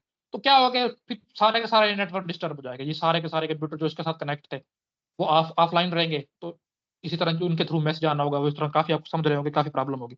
तो आपकी कोशिश होती है कि यार एक ही बस बटन हो, एक ही पावर स्विच हो, उसको ऑन करूं और बाकी जितनी भी हब्स है ना ऑटोमेटिकली ऑन हो जाए। तो एक कम से कम हब ऐसी होगी जो एक्टिव होगी, यानी इसको पावर सप्लाई चाहिए होगी, और बाकी जो है जिनको पावर सप्लाई नहीं चाहिए होगी उसको हम बोलते हैं पैसिव हब। वो एक्टिव हब से ही पावर ले लेती है। एक अननोन इसकी हब की टाइप है जिसको इंटेलिजेंट हब बोलते हो। इंटेलिजेंट हब इस सूरत में नहीं है कि ये फिल्टरिंग कर सकती है। हमने कहा था कि इंटेलिजेंट डिवाइस वो है जो फिल्टर कर सकती है, तो जो फिल्टर नहीं कर सकती वो नॉट इंटेलिजेंट है। इस इंटेलिजेंट हब लिखा हुआ है। फिल्टरिंग ये भी नहीं कर सकती, लेकिन इसमें इंटेलिजेंस से क्या मुराद है? इसमें इंटेलिजेंस से मुराद है कि ये आपको रिमोट ऑपरेशन की फैसिलिटी प्रोवाइड करती है। रिमोट से क्या मुराद है कि आप इसको कहीं और बैठ के जो है ना इसको ऑपरेट कर सकते हो, कमांड्स वगैरह देके इसको कॉन्फ़िगर कर सकते हो। तो अभी के लिए बस इनका इतना ही याद रखो आप। तो ये हमारे पास हब थी, सेंट्रल डिवाइस है, आपने याद रखना है, फिजिकल लेयर पे काम करती है और ब्रॉडकास्टिंग के थ्रू काम करती है। नेक्स्ट हमारे पास है ब्रिज। अब ब्रिज क्या होता है? सेम इसका भी यही फंडा है। याद रखना कि सेम नेटवर्क की डिवाइस है ये, एक ही नेटवर्क के मुख्तलिफ सेगमेंट्स बने होते हैं। जैसे एक ये सेगमेंट है, ये सेगमेंट है। कैसे? जैसे मेरे कंप्यूटर में कॉलेज में 2 कंप्यूटर लैब है, ये मैं L1 लिख रहा हूँ और ये L2 लिख रहा हूँ, और पीछे से मैंने इंटर के पीटीसीएल वालों से एक ही कनेक्शन लिया हुआ है, और ये आके मेरे पास एक राउटर लगा। अब ये देखो एक ही नेटवर्क बना हुआ है, तो इसमें मैंने L1 और L2 को कनेक्ट करना है, तो बीच में मुझे एक ऑक्सिलरी डिवाइस की जरूरत पड़ेगी, वो L2 के साथ भी कनेक्ट हो जाएगा और L1 के साथ भी कनेक्ट हो जाएगा। अब क्या होगा, लेट्स से यहाँ पे कोई कंप्यूटर है A और मेरे दूसरी लैब में कोई कंप्यूटर है D। उसने ए ने डी को मैसेज भेजना है ना, तो वो ऐसे ही भेजेगा जैसे डी इसी के साथ जो है ना मौजूद है। वो यहाँ से मैसेज भेजेगा, वो हब के इसके पास ब्रिज के पास जाएगा, ब्रिज इसको आगे पास ओवर करके इस सेगमेंट पे पास कर देगा, यहाँ पे एक्चुअल डी होगा और यहाँ पे जो है ना उसको मैसेज पहुंच जाएगा। अब इस सेगमेंट की नेटवर्किंग कैसे हुई है, इसमें अपनी हब लगी हुई है, अपनी स्विच लगी हुई है, अभी वो हमारा कंसर्न नहीं। हम ये देख रहे हैं कि एक सेगमेंट है किसी तरह से भी ऑपरेट हो रहा है और एक और सेगमेंट है लेकिन सेम नेटवर्क के अंदर है, तो उनको आपस में हमने कनेक्ट करना है। तो ये ब्रिज हमारे पास ये काम करता है, इसका नाम ही बता रहा है कि ब्रिज। तो इस तरह करके जो है ना हमारे पास ये ब्रिज काम करता है। उसमें एक दो पॉइंट्स हैं वो मैं आगे बताऊंगा, देखो। अच्छा, अब ये याद रखना कि ब्रिज जो है ना सेकंड लेयर डिवाइस। अभी के लिए मैं आपको एक क्रैम कर लो कि जो सेकंड लेयर डिवाइस है ना वो मैक फिल्टर कर सकते हैं। मैक फिल्टर से क्या मुराद है इससे मुराद ये है कि जो मैसेज आ रहा है उस पे सेंडर ने भी अपना मैक एड्रेस लगाया होगा और रिसीवर का भी लगाया होगा। तो अब मैसेज सबको नहीं भेजा जाएगा, रिसीवर का मैक एड्रेस आइडेंटिफाई किया जाएगा, मैक एड्रेस जो एनआईसी के अंदर लिखा होता है, और सिर्फ उसी को भेजा जाएगा। तो अभी के लिए आपसे इतनी सी चीज याद रखो, आगे हमारे क्लियर होना शुरू हो जाएंगे। 2 पोर्ट डिवाइस है, आपने देख ही लिया है क्या करता है कि एक नेटवर्क है, उसमें से जो भी ट्रैफिक आएगी उसको रिसीव करेगा, और दूसरा पोर्ट के साथ जो भी नेटवर्क या सेगमेंट ऑफ नेटवर्क कनेक्ट है उसको ये पास कर देगा। इसको भी आप बोल सकते हो कि एक रिपीटर है, बिल्कुल रिपीटर का यही काम है, एक पोर्ट से डाटा लेता है और दूसरे पोर्ट से वो सेंड करता है। लेकिन इसमें कुछ एक्स्ट्राज है। क्या एक्स्ट्राज है अभी हम देख लेते हैं। अच्छा देखो क्या करता है, ये इंटरकनेक्ट्स 2 लैन, या तो ये 2 छोटे नेटवर्क को कनेक्ट कर सकता है या एक ही लैन के 2 सेगमेंट्स को भी कनेक्ट कर सकता है। लेकिन शर्त क्या है, working on the same protocol. ये जो सेगमेंट्स हैं, ये 2 लैन्स हैं, एक ही प्रोटोकॉल पे काम कर रहे हैं। क्या मतलब, लेट्स से कि ये मेरे पास काम कर रहा है IPv4 पे और ये कर रहा है IPv6 पे। इनको मैं ब्रिज के थ्रू कनेक्ट नहीं करवा सकता। इनके लिए लाजमी है मेरे पास एक लेयर 3 डिवाइस चाहिए होगी। राउटर हो सकता है, वो गेटवे हो सकता है। राउटर के आजकल जो है ना गेटवे राउटर के अंदर ही इंप्लीमेंट होते हैं। तो उनको मैं जो है ना ब्रिज के थ्रू कनेक्ट नहीं करवा सकता। ब्रिज तभी काम करेगा जब दोनों लैन्स, ये दोनों सेगमेंट्स जो है किसी नेटवर्क के, वो सेम प्रोटोकॉल पे काम कर रहे हैं। ये बात आपने याद रखनी है। वो मैंने बता दिया क्योंकि लेयर 2 पे डिवाइस का डिवाइस है तो ये मैक एड्रेस फिल्टरिंग कर सकता है। वो मैक एड्रेस फिल्टरिंग क्या है वो मैंने बता भी दी। अच्छा इसकी 2 टाइप्स हैं, ट्रांसपेरेंट ब्रिज है और सोर्स राउटिंग ब्रिज है। जिसको आप अच्छे से समझना, पिछली दफा भी जो है ना मैंने बता तो दिया था, लेकिन बाद में लोग जो है पूछते रहते सर ट्रांसपेरेंट क्या है। ट्रांसपेरेंट ब्रिज वो है कि लेट्स से ये डिवाइस है ए, मैं यहाँ पे लिख भी देता हूँ, ये डिवाइस है कोई डी। तो आप देख रहे होगे कि ए दूसरे सेगमेंट में है लैन के, और जो डी डिवाइस है वो दूसरे सेगमेंट में है लैन के। तो ये जो ब्रिज लगा हुआ है, अगर ए डी को मैसेज भेजता है और ए ये डिटेक्ट ना कर पाए कि यार मेरा मैसेज जो है ना किसी ब्रिज के थ्रू कन्वे होके गया है, तो ऐसे ब्रिज को हम बोलते हैं ये ट्रांसपेरेंट ब्रिज है। यानी कि ट्रांसपेरेंट ब्रिज दूसरे लफ्जों में कह सकता हूं कि जब इसके पास मैसेज आएगा ये खुद से लर्न करेगा कि मैसेज आ रहा है, इस सेगमेंट में से आ रहा है, किस सेगमेंट्स को मैंने सेंड करना है। तो ये ए का भी एड्रेस नोट कर लेगा कि हाँ इस नेटवर्क में कोई डिवाइस है ए, तो अपने पास से टेबल बना लेगा यार ये जो सेगमेंट है ना इसमें कोई एक डिवाइस है ए। अभी वो इसको ये नहीं पता और 3 डिवाइस है, लेकिन ए से मैसेज आया तो इसने लिख लिया कि ए डिवाइस है, क्योंकि इसके पास सिर्फ 2 ही सेगमेंट कनेक्ट होते हैं। तो इसको पता है कि यार डी जो है ना अगर हुआ तो मेरे दूसरे सेगमेंट में होगा। तो डी का भी ये लिख लेगा कि अभी मेरे पास अभी कंफर्म नहीं है, लेकिन हाँ मुझे पता है कि दूसरे सेगमेंट में डी हो सकता है। तो लेट्स से कि डी के पास ये मैसेज पहुंच गया, इसी तरह डी ने इसको कोई रिप्लाई भेजा, तो जैसे ही ब्रिज के पास से गुजर के जाएगा ब्रिज उसको कंफर्म कर देगा कि हाँ दूसरे सेगमेंट में जो है ना कोई एक डिवाइस डी एग्जिस्ट करता है, और इसके थ्रू जो मैसेज आ रहा होगा ऐसे। तो देखो ये खुद से लर्न करेगा, इतना इंटेलिजेंट है कि ये देखेगा हाँ मैसेज आ रहा है, उसकी एंट्री कर लेगा, डी आ रहा है खुद से। अब कुछ अर्से के बाद ना ये जैसे जैसे ऑपरेट करना शुरू करेगा ना, इसके पास पूरे नेटवर्क की नॉलेज इकट्ठी हो जाएगी कि इस सेगमेंट में ये डिवाइस एग्जिस्ट करते हैं, दूसरे नेटवर्क में ये डिवाइस एग्जिस्ट करते हैं। तो कोई भी मैसेज आएगा ना ये ऐसी बिहेव करेगा कि हाँ मैं ये एक ही नेटवर्क में है, इनको पता ही नहीं लगने देगा कि जो है ना ये अलग अलग सेगमेंट के अंदर है। तो ऐसे ऐसे को हम बोलते हैं ट्रांसपेरेंट ब्रिज। जबकि जो सोर्स राउटिंग ब्रिज है वो खुद से लर्न नहीं करता, उसको आप उन्हें खुद से बताना पड़ता है। जब आप ब्रिज कन्फिगर कर रहे होते हो ना, तो लेट्स से कि ये सेगमेंट है S1, तो उसमें जितने भी कंप्यूटर्स होंगे ना वो आप ब्रिज के अंदर खुद से कन्फिगर करोगे कि S1 के अंदर ए कंप्यूटर है उसका एड्रेस ये है, बी कंप्यूटर है उसका एड्रेस ये है, सी कंप्यूटर है उसका एड्रेस ये है। और इसी तरह जो सेगमेंट 2 है उसके अंदर जितने भी कंप्यूटर है उनको भी आप अलग अलग से उसको खुद से बताओगे। यानी कि सोर्स राउटिंग है, खुद से आप राउटिंग का बता रहे हो कि हाँ ये डिवाइस जो इस पर एग्जिस्ट करती है। इसमें ये पता होता है कि ए को जो यार मैंने अगर डी को मैसेज भेजना है ना तो मैंने सिर्फ और सिर्फ इस ब्रिज तक भेजना, या मैंने हब तक भेजना है और आपको पता होता है कि मैंने ब्रिज तक भेजना है, बाकी काम ब्रिज खुद हैंडल करता है। तो आप सिंपल सी डेफिनेशन ये लिखोगे या बताओगे किसी को कि ट्रांसपेरेंट ब्रिज वो है जो अगर किसी नेटवर्क में एग्जिस्ट करते हैं तो किसी भी डिवाइस को नहीं पता होता कि कोई ब्रिज है। और सोर्स राउटिंग ब्रिज ऐसे हैं अगर वो नेटवर्क में एग्जिस्ट कर रहे हैं तो तमाम डिवाइसेस को पता होता है कि हाँ इसके अंदर ब्रिज लगा हो। नेक्स्ट हमारे पास स्विच है, ये भी हब की तरह ही काम करती है एग्जैक्टली, लेकिन ये मजीद जो है ना उससे इंटेलिजेंट है। क्यों इंटेलिजेंट है, क्योंकि आजकल हमारे पास लेयर 3 स्विचेस भी आई हुई हैं जो बिल्कुल वही काम करती हैं जो राउटर करता है। एक कुछ उसकी रिस्ट्रिक्शंस है, राउटर के काम क्या होता है वो भी हम आगे देखेंगे, क्योंकि उस पर तो हमारा पूरा एक चैप्टर है, तो अभी अब राउटर की तरह डिस्कस नहीं करते। अब इस स्विच का काम क्या है, ये काम अच्छे से समझ लेना है आपने कि स्विच क्यों यूज करते हैं। देखो जब भी जो है ना, अक्सर आपने पढ़ा होगा कि राउटर जो है ना, दो मुख्तलिफ नेटवर्क को जोड़ने का काम आता है। तो मुझे इसकी डेफिनेशन बताएगा या समझाएगा कि दो मुख्तलिफ नेटवर्क से क्या मुराद है?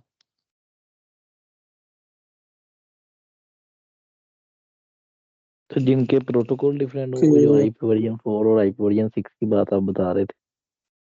ठीक है, और अच्छा दो एक डिफरेंट मिनट, वैन होंगे या दो डिफरेंट लैंस होंगे। ठीक है। सर ये हो अब सकता देखो, है कि ऑप्टिकल फाइबर काम कर रहा है दूसरा लैन के ऊपर, मतलब। ठीक है, अब जो ये सारी चीज जो आपने बताई है ना, ये सर जरूरी दोनों नहीं है। साइडों पे डिफरेंट आईपी एड्रेसेस होंगे। हाँ, आईपी एड्रेस डिफरेंट होगा। तो जिसकी डिफरेंशिएशन हम करते हैं ना कि मुख्तलिफ नेटवर्क है, नेटवर्क की आईपी एड्रेस से आइडेंटिफिकेशन की जाती है। अब कैसे स्विच कैसे ये काम करती है? अक्सर वो पता क्या होता है, तो आपकी आईएसपी है ना, वो आपको सिर्फ और सिर्फ एक आईपी प्रोवाइड करती है। तो उसने आपको आईपी दी, लेट्स से 168.1.1.3, इसने आपको आईपी दी। तो आईएसपी से जैसे ही आप कनेक्शन लेते हो ना, जो सबसे पहली डिवाइस जो आपके एंड पे लगाई जाती है वो होता है राउटर। तो ये राउटर लग गया, और जो ये आईपी दी जाती है ना, ये हमेशा इस राउटर की आईपी होती है। अच्छा, अब अभी हम स्विच को भूल जाते हैं कि स्विच क्या है। अब आपने इसके साथ एक फोन कनेक्ट किया, एक प्रिंटर कनेक्ट किया, एक सर्वर कनेक्ट किया, कुछ मुख्तलिफ डिवाइसेस कनेक्ट की, तो आप राउटर ने आपको एक एक आईपी देनी है। अब देखो, राउटर के पास तो सिर्फ एक आईपी है जो उसको मिली हुई है, ये 25-30 डिवाइसेस को कैसे आईपी देगा? तो यहाँ पे एक कंसेप्ट आता है, इंशाल्लाह हम आगे पढ़ेंगे, प्राइवेट आईपी का और पब्लिक आईपी का। जो आईएसपी आपको प्रोवाइड करती है ना, वो आपकी पब्लिक आईपी होती है, पूरी दुनिया आपको जानती है इस आईपी से। उसके बाद राउटर का काम क्या होता है कि वो इंटरनली आपकी जितनी भी डिवाइसेस होती हैं उनको एक प्राइवेट आईपी प्रोवाइड करती है। प्राइवेट आईपी सिर्फ और सिर्फ आपके नेटवर्क में एग्जिस्ट करता है, बाहर वाली दुनिया को नहीं पता होता कि कोई आईपी है। बाहर वाली दुनिया आपके किसी भी डिवाइस, आपके कंप्यूटर को, आपके मोबाइल को सिर्फ और सिर्फ इस पब्लिक आईपी से जानती है। लेट्स से अगर आपके 25 डिवाइसेस भी लगे हुए हैं ना, उसमें से आपको एक स्पेसिफिक डिवाइस पे उसने किसी भी बंदे ने मैसेज भेजना है, तो वो आपकी इस पब्लिक आईपी पे भेजेगा 168.1.1.3। अब राउटर ने सबको प्राइवेट आईपीज दे दी। अब देखो आप, एक मिनट, अब प्राइवेट आईपीज जो है ना, वो जितने भी राउटर है ना, ज्यादातर वो 192 से स्टार्ट करते हैं। आप अक्सर देखते होंगे कि आपके जो आईपी वगैरह है ना, वो 192.168.1.1 से स्टार्ट होके ऑनवर्ड जाते हैं। प्लस इसने फोन को .1 दे दी, बाकी पीछे सेम है। प्रिंटर को .2 दे दिया, सर्वर को .3 दे दिया, किसी नेटवर्क को .4 दे दिया, डेस्कटॉप को .5 दे दिया, और कोई गेमिंग कंसोल है .6 दे दिया। अब ये देखो, ये है नेटवर्क डिवाइस डिफरेंट, 192 से स्टार्ट हो रहा है, इसकी आईपी है डिफरेंट। और जो आईएसपी ने आपको आईपी एलोकेट की थी वो थी डिफरेंट, उसकी आईपी थी 168। तो अब ये दो डिफरेंट नेटवर्क हो गए। इन दोनों डिफरेंट नेटवर्क को जोड़ने के लिए ही आपको राउटर की जरूरत पड़ती है, तो इसलिए आप यहाँ पे राउटर लगाते हो। और स्विच क्या काम करती है? देखो, राउटर के पीछे पोर्ट्स जो है ना, वो लिमिटेड होती है, 2 4 8 से ज्यादा मेरे ख्याल में पोर्ट वाला राउटर शायद एग्जिस्ट नहीं करता। और आपके पास है 25 डिवाइसेस, तो फिर आप कैसे एक ही राउटर से 25 डिवाइसेस को कनेक्ट कर सकते हो? नहीं कर सकते। तो आपको फिर एक ऑक्सिलरी डिवाइस की जरूरत पड़ती है, ताकि आप 25 डिवाइसेस को कनेक्ट कर सको। और जो उसमें सबसे एफिशिएंट और इकोनॉमिकल भी आप कह लो, वो है स्विच। बाकी काम ये सारा वही करती है जो हब करती है, लेकिन ये इंटेलिजेंट है। इंटेलिजेंट क्या है कि इसमें फिल्टरिंग कैपेबिलिटीज होती हैं, ये जो मैसेज जिसके लिए आया होगा सिर्फ उसी को भेजेगी। तो इस तरह करके जो है ना, ये स्विच का हमारा काम होता है। स्विच लेट्स से फोन 1 है जो है ना, ये हमारे पास फोन 1 है, सिर्फ बाहर की दुनिया को भी मैसेज भेजना है, तो अपना मैसेज भेजेगा स्विच को। स्विच देखेगी, अच्छा क्या ये वर्ड जिस पर मैसेज भेजा जा रहा है वो इसी नेटवर्क के अंदर है, उसको पता चल जाएगा नहीं इस नेटवर्क के अंदर नहीं है, तो ये अपना मैसेज दे देगी राउटर को। अब राउटर के पास स्विच का काम खत्म हो गया। राउटर अपना मैसेज भेजेगा जो आईएसपी के राउटर के पास जिसके साथ कनेक्ट है उसको, हमारे राउटर का काम खत्म। अब हर रीजन के जो आईएसपीज है ना, वो आपस में कनेक्ट होते हैं। जैसे कि भक्कर का, मियाँ वाली का, खुशाब का, सरगोदा का और लाहौर का ना आपस में कनेक्ट होता है तो वायर्स के थ्रू। तो ये सारे आपस में कनेक्ट है, इनको पता चल जाता है कि ये नेटवर्क, हर राउटर जो है ना दूसरे राउटर के साथ अपनी जो उसके डिवाइसेस कनेक्ट होती हैं, दूसरी राउटर्स कनेक्ट होती है, वो इन्फॉर्मेशन शेयर करता है। ये हम आगे पढ़ेंगे। तो हर हर राउटर को पता होता है कि यार अगर मैंने इस डिवाइस को मैसेज भेजना है ना, तो वो इस राउटर के थ्रू जाएगा, तो वो अपना मैसेज अगले राउटर तक पहुंचा देते हैं। फिर अगले राउटर को भी ये चीज पता होती है, तो वो अपने अगले राउटर को पहुंचा देते थे। इस तरह ये ट्रैवल करते करते जो अल्टीमेट डिवाइस होती है वहां तक डाटा आपका पहुंच जाता है। तो ये राउटर का और नेटवर्क स्विच का काम है। प्लीज हम इसको आगे देख लेंगे। तो देख लो, मल्टीपोर्ट ब्रिज है, काम ब्रिज वाला करती है, लेकिन मल्टीपोर्ट है। ब्रिज हमने देखा था कि सिर्फ 2 पोर्ट था, स्विच डेटा लिंक लेयर पे काम करती है, लेकिन मैंने बताया कि अभी हमारे पास लेयर 3 स्विचेस भी आ चुकी हैं जिसमें राउटर वाली राउटिंग कैपेसिटी भी मौजूद है और इंटेलिजेंट डिवाइस है। अच्छा, इसमें एक मजीद टर्म है मैनेज स्विचेस और अनमैनेज स्विचेस। अभी जो आपके कोलीग यासर साहब उनसे ये इंटरव्यू में पूछा भी गया था कि मैनेज्ड और अनमैनेज स्विचेस में क्या डिफरेंस है। तो मैनेज स्विचेस ऐसी स्विचेस होती हैं जिसको आप कॉन्फ़िगर कर सकते हो, खुद से कमांड दे सकते हो, कुछ भी इसमें चीज में ऐड करनी है, उसको बताना है कि नई डिवाइस ऐड हुई है, कोई डिवाइस रिमूव हो गई है, उसको बताना है। वो मैनेज स्विचेस हैं, कॉस्टली होती हैं। और अनमैनेज वो है कि बाय डिफॉल्ट फैक्ट्री सेटिंग में काम करती है। जैसे हमारे पास सिंपल राउटर पड़े होते हैं पीटीसीएल वाले, वो अनमैनेज्ड होते हैं, उनको आप उसमें कोई चीज ऐड नहीं कर सकते। हाँ, आप सिस्को को राउटर परचेज करो, सारी की सारी कॉन्फ़िगर आपको खुद से करनी पड़ती है। अगर आप सीसीएनए करो ना, तो आपको बकायदा स्विचेस को और राउटर्स को कॉन्फ़िगर करना सिखाया भी जाता है कि ये कमांड्स होंगी इस तरह, पहले उसकी एक लॉजिकल टोपोलॉजी बनाओगे, उसके साथ लगाओगे, हर किसी को आईपी साइन करोगे, फिर वो एक्चुअल में आप उस जगह पे इंप्लीमेंट करते हो। मैनेज्ड और अनमैनेज्ड में ये फर्क है कि उसको आप कॉन्फ़िगर कर सकते हो और अनमैनेज्ड को नहीं कर सकते।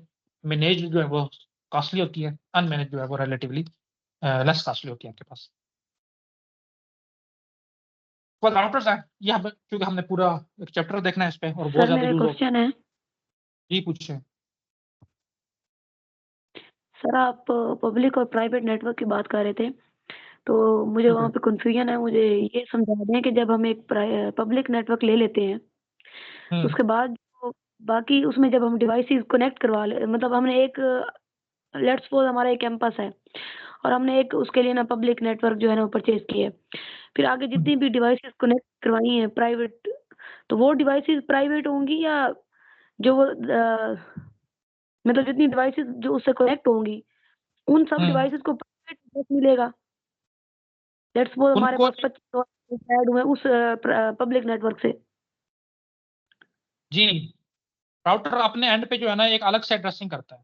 वो आपकी जितनी भी डिवाइसेस हैं उनको एक अलग से आईपी असाइन करता है, जो सिर्फ और सिर्फ उसी नेटवर्क के अंदर कह लो कि डिटेक्टेबल होती है। यानी कि मेरी एक डिवाइस है और मेरा ही दूसरा कंप्यूटर है, उनको तो पता होगा कि ये इनके आपस में आईपीज क्या है। बाहर वाली किसी भी डिवाइस को मेरी उस आईपी का नहीं पता होगा।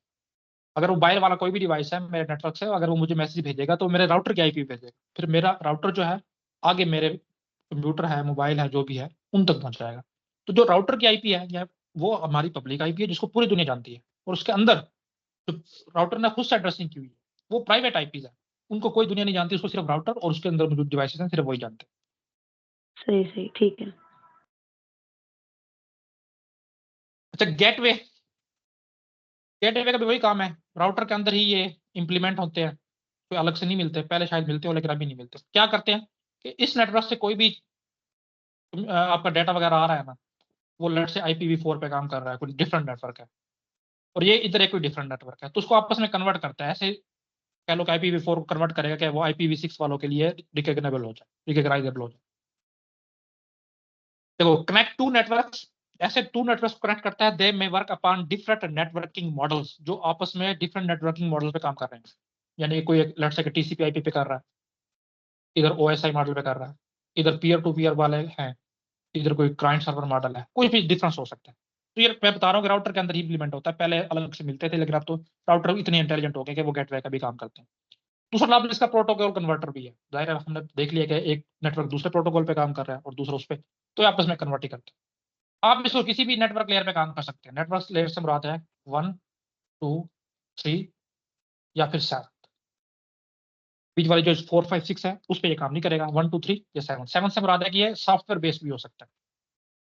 7th लेयर आपकी एप्लीकेशन लेयर है जो टोटली सॉफ्टवेयर से रिलेटेड है, कि आपको यूजर सर्विसेज प्रोवाइड करती है। तो गेटवे जो है ना सॉफ्टवेयर बेस्ड भी हो सकता है, और बाकी 3, 2, 1 तो है ही। अच्छा, अब हम कास्टिंग को देख लेते हैं। कास्टिंग कहते हैं कि आपने एक डाटा जो है ना दूसरी डिवाइस तक पहुंचाना, उसको हम कहते हैं कि हमने डाटा कास्ट कर दिया। ये एक टर्म यूज होती है। तो आप पहले पढ़ चुके 3 टाइप्स की होती है, यूनिकास्ट, मल्टीकास्ट और ब्रॉडकास्ट। यूनिकास्ट नाम से जाहिर है, यूनिक कहते हैं सिंगल को, यूनिसेलुलर जैसे आप बायो में पढ़ते थे, एक सेल पे मुश्तमिल होता है। तो अगर आपने ऐसे सेंडर आपका है सिंगल और जो जिसको मैसेज भेज रहा है वो भी सिंगल है, तो हम कहेंगे सिंगल टू 1-to-1 टाइप की कम्युनिकेशन है, तो उसको हम बोलेंगे कि यूनिकास्ट है। एक ही सेंड करने वाला है और जिसको भेजा जा रहा है वो भी आगे नेटवर्क है या सिर्फ एक ही डिवाइस है, तो इसको इस टाइप को हम कहते हैं कि 1-to-1 ट्रांसमिशन है, और इसका स्पेसिफिक नाम है यूनिकास्ट। ये बीच में कहां सा इसको बाद में देखते हैं। अच्छा देखो ब्रॉडकास्ट क्या है।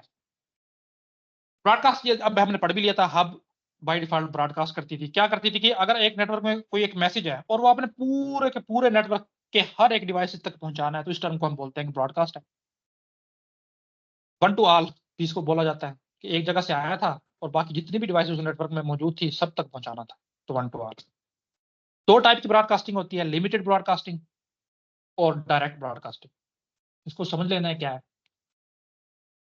देखो ये एक नेटवर्क है, इसमें एक डिवाइस है ए, एक बी, एक सी, एक डी और एक ई। इस तरह एक ये नेटवर्क है, इसके अंदर एक डिवाइस है 1 2 3 4 5 6 7 कुछ डिवाइसेस हैं। अब अगर ए चाहता है कि मेरा मैसेज मेरे ही नेटवर्क में मौजूद तमाम के तमाम बाकी डिवाइसेस तक पहुंच जाए, यानी कि बी सी डी ई और मेरे तक दोबारा भी, तो इसको हम बोलते हैं कि यह है लिमिटेड ब्रॉडकास्टिंग। अगर आप मैसेज अपने ही नेटवर्क में मौजूद तमाम डिवाइसेस तक भेजना चाहते हो तो इसको बोला जाता है कि लिमिटेड ब्रॉडकास्टिंग। कैसे भेजते हो? डेस्टिनेशन एड्रेस में आप आईपी एड्रेस दे देते हो 255.255.255.255। जैसे ही ये मैसेज आपकी नेटवर्क डिवाइस के पास पहुंचेगा, चाहे जो भी है, राउटर है, ब्रिज है, स्विच है, कुछ भी चीज लगी हुई है, तब जब वो देखेगा कि डेस्टिनेशन में ये एड्रेस मौजूद है 255.255.255.255, तो सेम नेटवर्क में जितने भी डिवाइसेस मौजूद होंगे, राउटर, ब्रिज, स्विच, जो भी आपकी नेटवर्किंग डिवाइस है, वो सबको ये मैसेज सेंड कर दे। तो ये हमारे पास है लिमिटेड ब्रॉडकास्टिंग। अच्छा एक है डायरेक्ट ब्रॉडकास्टिंग। अब आपको समझ आ गई होगी डायरेक्ट क्या है, कि एक डिवाइस एक नेटवर्क में मौजूद है और वो चाहती है कि दूसरे नेटवर्क में मौजूद तमाम डिवाइसेस तक मेरा डाटा पहुंच जाए। लेट्स से कि ए चाहता है कि 1 2 3 4 5 6 और 7 इन डिवाइसेस को मेरा डाटा पहुंच जाए सबको, तो तब इसको बोला जाता है कि डायरेक्ट ब्रॉडकास्टिंग। ठीक है, इसमें क्या करना होता है कि जो आपका होस्ट आईडी पार्ट होता है, अभी हम अगर नेटवर्किंग आईपी एड्रेस को देखेंगे ना, दो पार्ट होते हैं, एक नेट आईडी जो इस पूरे नेटवर्क की आईडी होती है, और आगे फिर एक होस्ट आईडी भी होती है जो स्पेसिफिक कंप्यूटर के लिए होती है। लेकिन वो कह रहा है कि होस्ट आईडी में आप सारी जगह 1111 पुट कर दो। उस नेटवर्क को जो भी डिवाइस मैनेज कर रही होगी, जब उसके पास वो मैसेज पहुंचेगा उसको पता चल जाएगा कि ये डायरेक्ट ब्रॉडकास्टिंग मैसेज है, वो सारी सारी डिवाइसेस को भेज देगा। अब ये नेट आईडी और होस्ट आईडी क्या होता है आगे हम क्लियर कर लेंगे, लेकिन अभी के लिए आप इसको समझ लो कि लिमिटेड ब्रॉडकास्टिंग और डायरेक्ट ब्रॉडकास्टिंग ये होती है। अच्छा ये एक चीज, एक डिवाइस रह गई थी, अब इसको भी देख लेते हैं। बी राउटर या ब्राउटर के नाम से भी एक लफ्ज बोला जाता है। अब इसको जैसे मर्जी पढ़ लो, मैं इसको बी राउटर पढ़ता हूँ। इसका नाम देखो बता रहा है, इसमें ब्रिज प्लस राउटर दोनों की कैपेसिटी जो है ना वो मौजूद है। ब्रिज क्या करता था? ब्रिज करता था सेम नेटवर्क में इधर से इधर जो है ना कोई मैसेज वगैरह पहुंचाना था, तो वो ब्रिज के थ्रू करता था। जबकि राउटर क्या करता था, एक नेटवर्क डिफरेंट है, दूसरा डिफरेंट है, उनके दरमियान कम्युनिकेट करवा रहा था। तो बी राउटर ऐसा हमारे पास राउटर होता है। अच्छा राउटर क्या आपने देखी थी कि राउटर क्या करता था, सिर्फ और सिर्फ डिफरेंट नेटवर्क पे पास करवा रहा था। तो उसका अंदर अपना नेटवर्क था, उसके लिए हमने अलग से स्विच रखी हुई थी, यानी कि वो इस नेटवर्क के अंदर जो है ना वो राउटिंग का काम या एड्रेसिंग का काम नहीं कर रहा था, वो उसने जिम्मेदारी दी हुई थी स्विच को। अब राउटर इतने हमारे कैपेबल हो गए हैं कि वो नेटवर्क के अंदर भी राउटिंग करवा सकते हैं, जो पहले काम हम स्विच से लेते थे, और बाहर वाला तो करवा ही सकते हैं। तो ऐसे राउटर को जो ब्रिज का काम भी करता है उसको हम बोलते हैं कि वो बी राउटर। और क्योंकि ये बी इसमें ब्रिज और राउटर दोनों की कैपेसिटी है, तो ये डाटा लिंक लेयर पे भी काम करता है और नेटवर्क लेयर पे भी काम करता है। मल्टीकास्ट है हमारे पास। आपको देखो ब्रॉडकास्ट में ये था ना कि ए डिवाइस चाहता था कि मैं सारों को मैसेज भेजूं, लेकिन अब ए चाह रहा है कि सबको ना भेजूं। 50 डिवाइसेज हैं, उसमें से कुछ मखसूस 25 हैं, उनको मैं भेज दूं, तो ये वन टू मैनी होगा, वन टू ऑल नहीं होगा। तो मल्टीकास्ट ये है, कुछ मखसूस कंप्यूटर्स हैं उनको आप भेजना चाह रहे हो, तो ये मल्टीकास्ट है। और इसमें एक पॉइंट लिखा हुआ है क्लास डी। अब ये क्लास डी क्या है ये भी हम आगे पढ़ेंगे। हमने आईपी एड्रेस को मुख्तलिफ क्लासेस में डिवाइड किया हुआ है, उसमें से क्लास डी भी है। तो वो कह रहा है क्लास डी जो है ना वो इसी पर्पज के लिए रखी हुई है कि आपने अगर कोई ऐसा नेटवर्क डिजाइन करना है जिसमें अक्सर ऐसा होता हो कि एक मैसेज आता हो और वो काफी सारा डिवाइड होना हो तो या आगे कन्वे करना हो, तो आप इस नेटवर्क को जो है ना बाय डिफॉल्ट क्लास डी की आईपी असाइन करोगे। अभी क्या होता है, क्यों होती है, वहां आगे देख लेंगे। अच्छा, फिर आगे अगर हम एरिया वाइज डिवाइड करें तो ये आपको पता है कि पर्सनल एरिया नेटवर्क है, लोकल एरिया नेटवर्क है, मेट्रोपॉलिटन एरिया नेटवर्क है और वाइड एरिया नेटवर्क है। पर्सनल एरिया क्या होता है? आप अपने एक रूम में बैठ कर बनाते हो। लेट्स से कि आपके पास कंप्यूटर है, लैपटॉप है, उसके अंदर ब्लूटूथ है, तो उस ब्लूटूथ के साथ आपने अपना एक माउस कनेक्ट किया हुआ है, वायरलेस माउस, एक कीबोर्ड कनेक्ट किया हुआ है और एक इसी तरह मोबाइल भी कनेक्ट किया हुआ है। तो ये जो आपका नेटवर्क बना हुआ है जो बिल्कुल एक पर्सनल सा है, इसको हम बोलते हैं कि पर्सनल एरिया नेटवर्क है। ज्यादातर इसमें इंफ्रारेड या ब्लूटूथ यूज होती है। 30 मीटर्स की रेंज है, जिसको आप 30 फीट सॉरी, जिसको आप 10 मीटर भी बोल सकते हो। इसके एरिया के अंदर इतना तकरीबन इंफ्रारेड या ब्लूटूथ काम करता है। देख लो क्या होता है, लेस देन 10 मीटर्स है इसकी ज्योग्राफिकल बाउंड्रीज है। थॉमस जिमरमैन, ये एक वो शख्स था जिसने सबसे पहले पर्सनल एरिया नेटवर्क का कंसेप्ट दिया था। Was the first research scientist to bring the idea of personal area network. Personal area network covers an area of 30 feet. Personal computer devices that are used to develop a personal area network. कौन कौन से device मिलकर ये बनाते हैं? Laptop, mobile phones, media player and play station. ये 4-5 चीजें जो पर्सनल एरिया नेटवर्क को कंस्टिट्यूट करती है। लोकल एरिया नेटवर्क क्या है? देखो, ऐसा नेटवर्क जो आपकी एक मखसूस से एरिया में हो, थोड़ा सा पर्सनल एरिया नेटवर्क से बड़ा हो, यानी कि एक बिल्डिंग हो सकती है, एक कंप्यूटर लैब हो सकती है, 2 मुख्तलिफ कंप्यूटर लैब्स हो सकती हैं। इस तरह का जो थोड़ा सा बड़ा एरिया हो, तो सेम बिल्डिंग के अंदर लगा लो, तो उसको हम बोलते हैं कि लोकल एरिया नेटवर्क है। देखो, a group of computers connected to each other in a small area such as one building one office. इसलिए यूज होता है, यूज फॉर कनेक्टिंग 2 और मोर पर्सनल कंप्यूटर्स। आप अपने 2 या 2 से ज्यादा कंप्यूटर्स को कनेक्ट करना है थ्रू अ कम्युनिकेशन मीडियम, किसी कम्युनिकेशन मीडियम के थ्रू। कौन कौन सी? ट्विस्टेड पेयर हो सकती है, कोएक्सियल केबल हो सकती है, फाइबर ऑप्टिक हो सकती है, एटसेट्रा। देखो क्या फायदा है, it is less costly as it is built with inexpensive hardware. क्योंकि बिल्कुल ट्विस्टेड पेयर भी सस्ती थी, कोएक्सियल कहती है जिसमें आप वो टीवी केबल जो है आपकी वो वाली केबल होती है, अंदर एक सिंपल आपका क्या कहते हैं कंडक्टर होता है और आसपास उसके इंसुलेटर होता है और फिर एक मैश होता है, वो कोएक्सियल है। और ट्विस्टेड पेयर जिसमें अगर आप माउस वगैरह की तार काटो ना तो वो ट्विस्ट हुई होती है एक दूसरे के ऊपर, उसको हम ट्विस्टेड पेयर बोलते हैं। तो बिल्कुल सस्ती सस्ती से होती है। तो अगर आपने कोई ऐसा नेटवर्क कंस्टिट्यूट करना है जो कम एरिया में करना है और आपके पास बजट भी करना है, तो लोकल एरिया नेटवर्क का बनाते हैं। अच्छा, the data is transferred at an extremely faster rate in local area network. जाहिर है जितना छोटा एरिया होगा उतना ज्यादा डाटा तेजी से ट्रांसफर कर सकेगा, तो इसका रेट जो है ना वो बहुत ज्यादा होता है। Local area network provides higher security. क्यों हायर सिक्योरिटी? क्योंकि बाहर वाले दुनिया को तो पता ही नहीं है कि आपके अंदर आपने कोई नेटवर्क बनाया हुआ है। तो सिर्फ इसी नेटवर्क के अंदर जो चीज कंप्यूटर्स मौजूद हैं, जो डिवाइसेस मौजूद हैं, उन्हीं को पता है कि ये नेटवर्क एग्जिस्ट करता है। तो काफी सिक्योर होता है, सिर्फ और सिर्फ अंदर वाले कंप्यूटर जो इस नेटवर्क के अंदर है उन्हीं को पता होता है। ये थोड़ा सा बड़ा नेटवर्क जिसको हम मैन या मेट्रोपॉलिटन एरिया नेटवर्क भी बोलते हैं। मेट्रोपॉलिटन एक सिटी को बोलते हैं। ये ब्रिटिश या इंग्लिश में ये जो है ना, आप अक्सर देखते हो कि इस मेट्रो स्टेशन है या मेट्रोपॉलिटन है। तो अगर आप इंग्लिश न्यूज़पेपर भी पढ़ते हो ना, तो हर एक में एक पेज होता है जो सिटी वाइज होता है, तो उसको मेट्रो सिटी लिखा होता है। Metro city Lahore, metro city Karachi, डान स्पेसिफिकली जो आप पढ़ते हैं। तो ये वही चीज है, एक सिटी को तकरीबन उसने कवर करना होता है। इसकी बेस्ट एग्जाम्पल आपके पास केबल टीवी नेटवर्क है जो आपके पूरे सिटी में फैली है। तो देखो क्या होता है, a network that covers a larger geographic area by interconnecting a different LAN to form a larger network। 10, 15, 20, 25, 30 lens है, उनको आपस में कनेक्ट करके आपने थोड़ा बड़ा नेटवर्क बना दिया है, उस नेटवर्क को आप बोलते हो कि ये MAN. Government agencies use MAN to connect to the citizen and private industry. Government agencies use करती हैं ताकि एक सिटी में रहते हुए वो अपने बाकी सिटीजन के साथ कनेक्ट हो सके, या प्राइवेट इंडस्ट्रीज भी करती हैं इसको। अच्छा, इन मेन various LANs are connected to each other through a telephone exchange line. कैसे? जैसे एक मैंने अपने घर में लैन बनाई हुई है, 25-30 डिवाइसेस का कनेक्ट है। एक मेरे कंप्यूटर कॉलेज के अंदर लैन बना हुआ है, उसके अंदर 25-30 कनेक्ट है। तो ये दोनों आपस में कंप्यूटर टेलीफोन लाइन के थ्रू कनेक्ट है।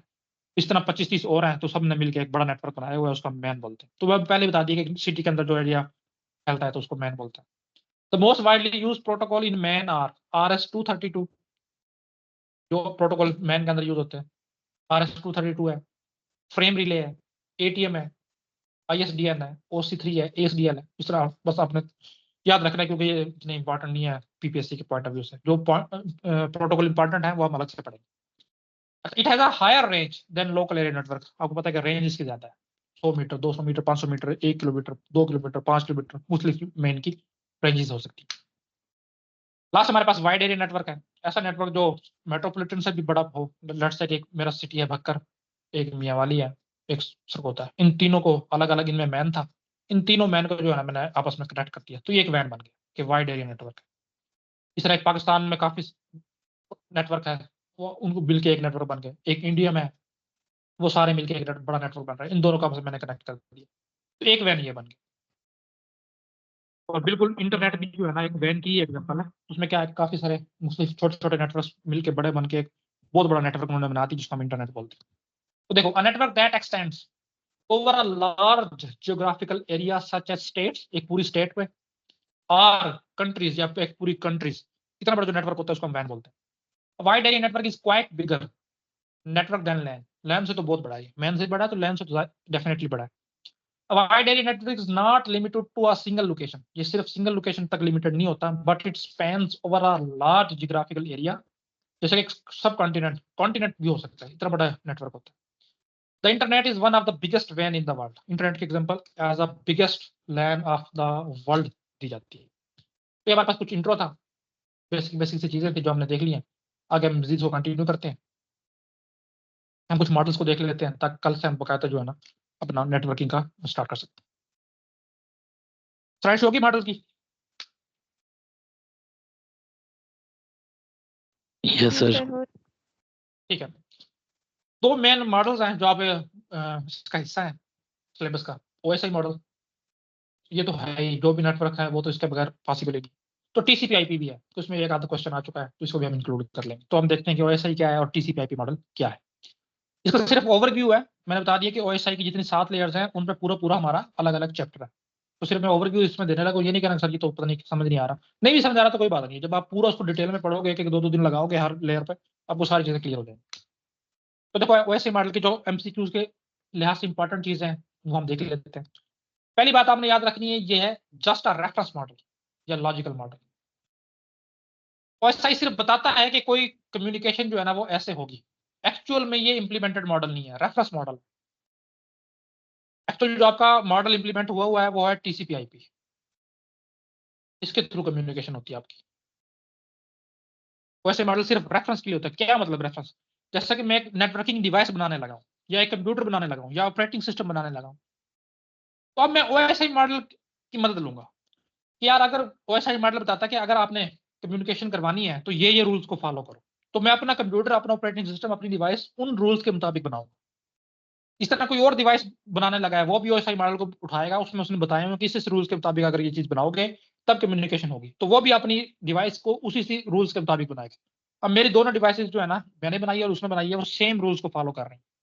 हाँ, अब मैं इनके दरमियान जो है ना कम्युनिकेशन करवा सकता हूँ। तो एज अ रेफरेंस यूज होता है कि हाँ, अगर आपने कोई डिवाइस बनानी है तो ये रूल्स हैं, इसके मुताबिक अपनी डिवाइस को, अपने नेटवर्क को, अपने ऑपरेटिंग सिस्टम को डिजाइन करो। याद रखना कि ओएसआई मॉडल में हम जो जितनी भी चीजें पढ़ेंगे, ये अलग से इंप्लीमेंट नहीं होता कंप्यूटर में। जो आपका ऑपरेटिंग सिस्टम है उसकी जिम्मेदारी है कि आपको ओएसआई मॉडल की जितनी भी आप चीजों पढ़ोगे वो इंप्लीमेंट करके दे। अलग से इसमें कोई चीज इंप्लीमेंट नहीं हुई। ओएसआई मॉडल या जितने भी मॉडल्स हैं उनकी जो कोडिंग है वो जो आप ऑपरेटिंग सिस्टम यूज कर रहे हो उसी के अंदर बाय डिफॉल्ट से इंप्लीमेंट हुई होती है, अलग से इसमें कोई चीज नहीं।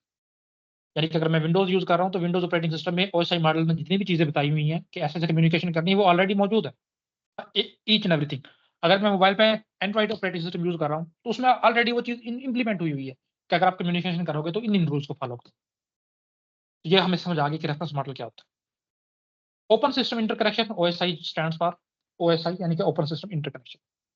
एक ऑर्गेनाइजेशन है आईएसओ, कोई भी आप चीज उठा लो जिसका मतलब कोई डिब्बा होता है, डिब्बा पे लिखो ना, तो आईएसओ का एक स्टैंडर्ड लिखा होता है, आईएसओ 9002, 9001, 9001।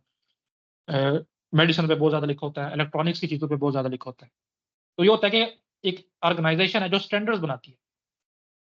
यानी कि अगर आपने फॉर एग्जाम्पल मैं एसी की एग्जाम्पल लेता हूँ, कि अगर आपने एक एसी बनाना है ना, तो वो इन इन चीजों से मिलकर बनेगा, ये सर्विसेज वो प्रोवाइड करेगा, इन इन हेल्थ हजार्ड्स को ये जो है ना अवॉइड करेगा।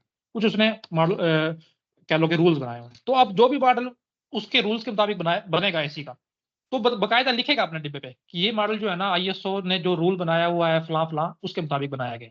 उसकी फिर आप आगे जो है ना ले सकते हो इन्फॉर्मेशन नेट से जाके कि ये रूल क्या करता है। तो आईएसओ मैंने बता दिया कि एक इंटरनेशनल स्टैंडर्ड ऑर्गेनाइजेशन है जो पूरी दुनिया में जितनी भी चीजें बनती है उनको स्टैंडर्डाइज करती है।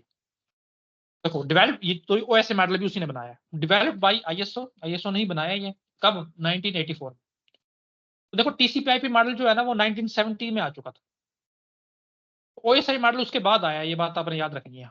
उसने आकर फिर टीसीपी/आईपी पे मजीद इन्हांसमेंट की है, लेकिन जो टीसीपी/आईपी है वो इससे पहले ही एग्जिस्ट करता था। International organisation for standardisation, ISO stand for. अच्छा देखो 7 लेयर आर्किटेक्चर है ओएसआई मॉडल। अब हम बारी बारी लेयर्स को देख लेते हैं। करता क्या है, explain the process of transmitting data between computers. ये प्रोसेस को एक्सप्लेन करता है कि एक कंप्यूटर से डाटा दूसरे कंप्यूटर तक कैसे ट्रांसमिट होता है। तो देखो जी ये 7 लेयर्स हैं, आपको स्क्रीन पे नजर भी आ रही होंगी, हल्का हल्का सबको बताया भी हुआ है, हम मजीद भी इसको थोड़ा थोड़ा ओवरव्यू कर लेंगे। देखो पहले नंबर पे सॉरी हम नीचे से पढ़ते हैं। फिजिकल लेयर है जी हमारे पास सबसे पहले, इसी हिसाब से हम चलेंगे नीचे से ऊपर। फिर दूसरे नंबर पे हमारे पास डाटा लिंक लेयर है, तीसरे नंबर पे नेटवर्क लेयर है, चौथे नंबर पे ट्रांसपोर्ट लेयर है, पांचवें नंबर पे सेशन लेयर है, छठे नंबर पे हमारे पास जो है वो प्रेजेंटेशन लेयर है, और सातवें नंबर पे हमारे पास एप्लीकेशन लेयर। अब लोग कहते हैं कि सर आप पिछले भी मुझे कहा था कि सर आपने वो फ्रेज नहीं बताया जिसके थ्रू इसको याद रखना है। यार पता नहीं मुझे ये तो समझ नहीं आती कि आपको भूल कैसे जाता है। बेसिक क्या चीज़ है जो उसमें याद रखने वाली है? अगर आपको पता है कि एक नेटवर्किंग में चीज़ें कैसे कैसे काम करती हैं तो आपको उस पर रट्टा मारने की जरूरत ही नहीं है। तो मैं आज भी नहीं बताऊंगा वो जो फ्रेज है जो आप लोग पढ़ते होगे। तो इस तरह ही आपने याद रखना है, चीज़ों को समझोगे आपको रट्टा मारने की जरूरत रहेगी नहीं कि कौन सी लेयर कौन सी है। आपको जब एक दफा समझ आना शुरू हो गई तो आगे सारी चीज़ें क्लियर हो जाएंगी। देखो हम थोड़ा सा पढ़ लेते हैं। फिजिकल नाम से जाहिर हो रहा है कि फिजिक्स से रिलेटेड है, जो चीज़ एक्चुअल में एग्जिस्ट करती हैं। अब एक्चुअल में क्या क्या चीज़ें एग्जिस्ट करती हैं? आपके पास वायर्स हैं या वायरलेस मीडियम्स हैं, तो इसमें ऐसी चीज़ें आती हैं जो मीडियम ज़्यादातर आ जाता है जो कि जिसकी एक फिजिकल कह लो कि एग्जिस्टेंस होती है। उनके अंदर कैसे कैसे डाटा ट्रैवल होगा, ज़रा आपको पता है कोई भी है आप कंप्यूटर से डाटा निकलता है तो वो डिजिट्स के फॉर्म में कन्वर्ट हो जाता है, तो बिट्स की सूरत में जो है ना डाटा ट्रांसफर होगा। तो यही बात लिखी हुई है कि इसके अंदर एक तो हम फिजिकल मीडियम्स उनकी कैरेक्टरिस्टिक्स को देखेंगे और डाटा को देखेंगे कि बिट्स के थ्रू ट्रांसमिट हो रहा है, तो ये फिजिकल लेयर होगी। दूसरे नंबर पे हमारे पास डाटा लिंक लेयर है। डाटा लिंक लेयर क्या करती है? नोड टू नोड डिलीवरी करती है। अब ये नोड टू नोड डिलीवरी क्या है थोड़ी देर में आपको समझा दूंगा। इसके मजीद कामों में है कि एरर को डिटेक्ट करती है और फ्लो को भी करती है। अब ये भी क्या है ये भी आपको समझ आना शुरू हो जाएंगे ऐसा। नेटवर्क लेयर क्या है? सबसे ज्यादा जो नेटवर्किंग है, जितनी भी चीजें आप पढ़ते हो नेटवर्क से सबसे पहले आपको जहन में आना चाहिए आईपी एड्रेस। जितनी भी आपकी एड्रेसिंग वगैरह है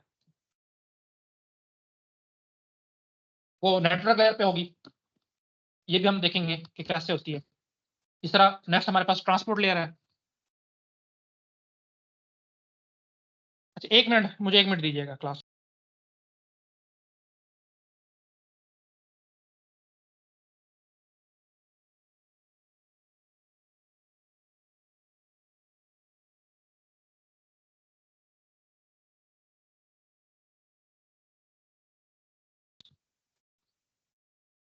हाँ जी देखें, नेक्स्ट हमारे पास ट्रांसपोर्ट लेयर आती है, प्रोसेस टू प्रोसेस डिलीवरी करती है। ये भी क्या होता है ये भी हम देखेंगे। और इसके अलावा मजीद इसके थोड़े बहुत काम है, जितने जो डाटा लिंक लेयर के काम है ना एग्जैक्टली वही काम ट्रांसपोर्ट लेयर के भी है। तो ये बात आपने याद रखनी है, जो चीज़ आप डाटा लिंक लेयर में पढ़ोगे एग्जैक्टली वही काम ट्रांसपोर्ट लेयर भी करती है। लेकिन उसके कह लो कि काम करने की जो स्पैन है या क्या कह लो उसको एरिया है वो डिफरेंट है, वो हम देखेंगे आगे क्या होता है। फिर इसके बाद हमारे पास सेशन लेयर आती है। सेशन क्या होता है ये भी हम देखेंगे और मजीद इसमें क्या क्या काम होते हैं वो भी देखेंगे। नेक्स्ट हमारे पास प्रेजेंटेशन लेयर आती है जिसको आप ट्रांसलेशन लेयर भी बोलते हो। ट्रांसलेट करती है, क्या ट्रांसलेट करती है, कैसे करती है वो भी हम देखेंगे। मजीद इसका काम है कोडिंग और कंप्रेशन भी, ये भी इसका काम है। और आखिर में हमारे पास एप्लीकेशन लेयर आती है। एप्लीकेशन ऐसी सर्विसेज प्रोवाइड करती है जो डायरेक्ट यूजर से रिलेटेड है, जैसे फाइल ट्रांसफर प्रोटोकॉल है, आपने कोई फाइल वगैरह डाउनलोड करनी है, मेल सर्विसेज है। दूसरा लफ्ज़ में आप कह देते हो कि जो कंप्यूटर में आप कोई भी एप्लीकेशन ओपन करते हो वो स्पेसिफिकली एप्लीकेशन है, लेकिन हर एप्लीकेशन सर्विस प्रोवाइड नहीं करती आपको। यह बात आपने याद रखनी है। क्या होता है इसको हम मजीद एक्सप्लोर करेंगे इंशाल्लाह ताला, सारे क्लियर हो जाएगा। अब हम हल्का हल्का सा ओवरव्यू इनका देख लेते हैं। देखो जी पहले नंबर पे हमारे पास फिजिकल लेयर है जिसको आप लेयर 1 भी बोलते हो। अभी आप पढ़ रहे थे कि ये लेयर 1 डिवाइस है, लेयर 1 डिवाइस है, वो इस लेयर की बात कर रहे थे। देखो the main functionality of the physical layer is to transmit the individual bits. ये मैं पहले ही बता चुका था कि इंडिविजुअल बिट्स की फॉर्म में डाटा ट्रैवल होगा और यही इसकी जिम्मेदारी है फिजिकल लेयर की। From one node to another node, अब नोड मैंने ऑलरेडी आपको बता दिया कि नोड क्या होती है। नोड में कंप्यूटर भी हो सकता है, मोबाइल भी हो सकता है, राउटर भी हो सकता है, स्विच भी हो सकती है, हब भी हो सकती है, कोई भी डिवाइस हो सकती है। तो फिजिकल लेयर का सिर्फ और सिर्फ यही काम है कि वो एक नोड से लेकर दूसरे नोड तक डाटा को बिट की फॉर्म में ट्रेवल करवाएगी।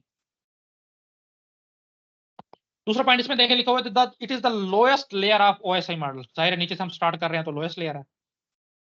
अच्छा, तीसरा पॉइंट देखें, it establish, maintains and deactivates the physical connection. तीनों काम जो है ना ये फिजिकल लेयर पे होंगे। अभी एक एग्जांपल्स मैं आपको बता देता हूँ। देखो फॉर एग्जांपल आप जो है ना अपने किसी फ्रेंड को कॉल करने लगे हो थ्रू पीटीसीएल, तो क्या होगा कि आप यहाँ से अपना क्रेडल उठाओगे, सॉरी रिसीवर उठाओगे क्रेडल से और नंबर डायल करोगे। शुरू में आपको वो ट्यून से सुनाई देती है, इवन कि आज के दौर में मोबाइल फोन में भी एस्टेब्लिशमेंट कनेक्शन की जो है वो होती है, तो आपको टोन से सुनाई देती है। तो जितनी देर तक वो टोन बज रही होती है ना, तो आपका कनेक्शन एस्टेब्लिश हो रहा होता है इस स्पेसिफिक पर्सन के साथ। इसको हम कहते हैं कि कनेक्शन एस्टेब्लिशमेंट फेज है। ये जब तक एस्टेब्लिश नहीं होगा जब तक अगला बंदा रिस्पांस नहीं करेगा, यानी कि कॉल रिसीव नहीं करेगा। तो एक दफा उसने कॉल रिसीव कर ली, आपका ये एस्टेब्लिशमेंट कंप्लीट हो गई। अब नेक्स्ट शुरू होता है, नेक्स्ट जो फेज होता है मेंटेनेंस का, यानी कि जितनी देर में आप लोग बात कर रहे हो उतनी देर तक ये कनेक्शन बना रहे। इस दौरान अगर कोई बंदा इस बंदे को या इस बंदे को कॉल करना चाहे ना, तो वो करने ना दे। और होता भी ऐसा ही है। लेट्स से कि मैं कॉल कर रहा हूँ, इसी वक्त में आप मुझे कॉल करते हो तो आपको बताता है कि वो ऑलरेडी बिजी है। सो क्या मुराद है कि वो किसी और डिवाइस के साथ जो है ना अपना डाटा शेयर कर रहा है। तो इसको कहते हैं कि ये मेंटेनेंस फेज है। और आखिर में क्या होता है कि ठीक है, मैं कहता हूँ अच्छा मेरी बात हो गई है, मैं कहता हूँ अल्लाह हाफिज़, ये भी कहता है अल्लाह हाफिज़, अपना दोनों फोन रख देते हैं। तो आखिर में होता है कि जो आपने ये फिजिकल कनेक्शन बनाया हुआ था इसको आपने टर्मिनेट भी करना है, तो उसको हम बोलते हैं डीएक्टिवेट कर दी। तो ये तीन फेज होते हैं, एस्टेब्लिशमेंट, कम्युनिकेशन या मेंटेनेंस और टर्मिनेशन। तो ये तीनों काम फिजिकल लेयर पे होते हैं। फिजिकल लेयर की जिम्मेदारी है कि ये तीनों काम करवा के थे।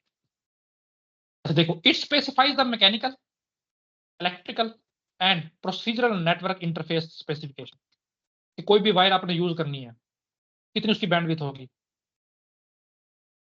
क्या क्या इसमें उसकी फिजिकल स्ट्रक्चर्स क्या होगा, कौन सा उसमें कंडक्टर होगा, उसकी कंडक्टिविटी क्या होगी, रेजिस्टिविटी क्या होगी, और ये सारी चीजें कनेक्टर्स वगैरह उसमें आ जाते हैं, जो आप जिसको आप वो RJ45 जैसे अभी मैं बोल रहा था, वायर्स आ जाती है, सारी चीजें इसमें आ जाती है। जब हम आगे मजीद इसको एक्सप्लोर करेंगे तो समझ आना शुरू हो जाएगा। अच्छा, फंक्शन देखो इसके क्या क्या है। अब फंक्शन आपको अब समझ आ गए होंगे, क्योंकि फिजिकल से रिलेटेड है तो ट्रांसमिशन करेगी मीडिया, कोई भी चीज इसमें आ जाती है, वायर्स और वायरलेस दोनों चीजें इसमें आ जाती है। इनकोडिंग, ये भी हम देखेंगे, बल्कि ये हमारे सिलेबस का हिस्सा नहीं है, लेकिन फिर मैं हल्का सा ओवरव्यू दे दूंगा कि इनकोडिंग होती क्या है।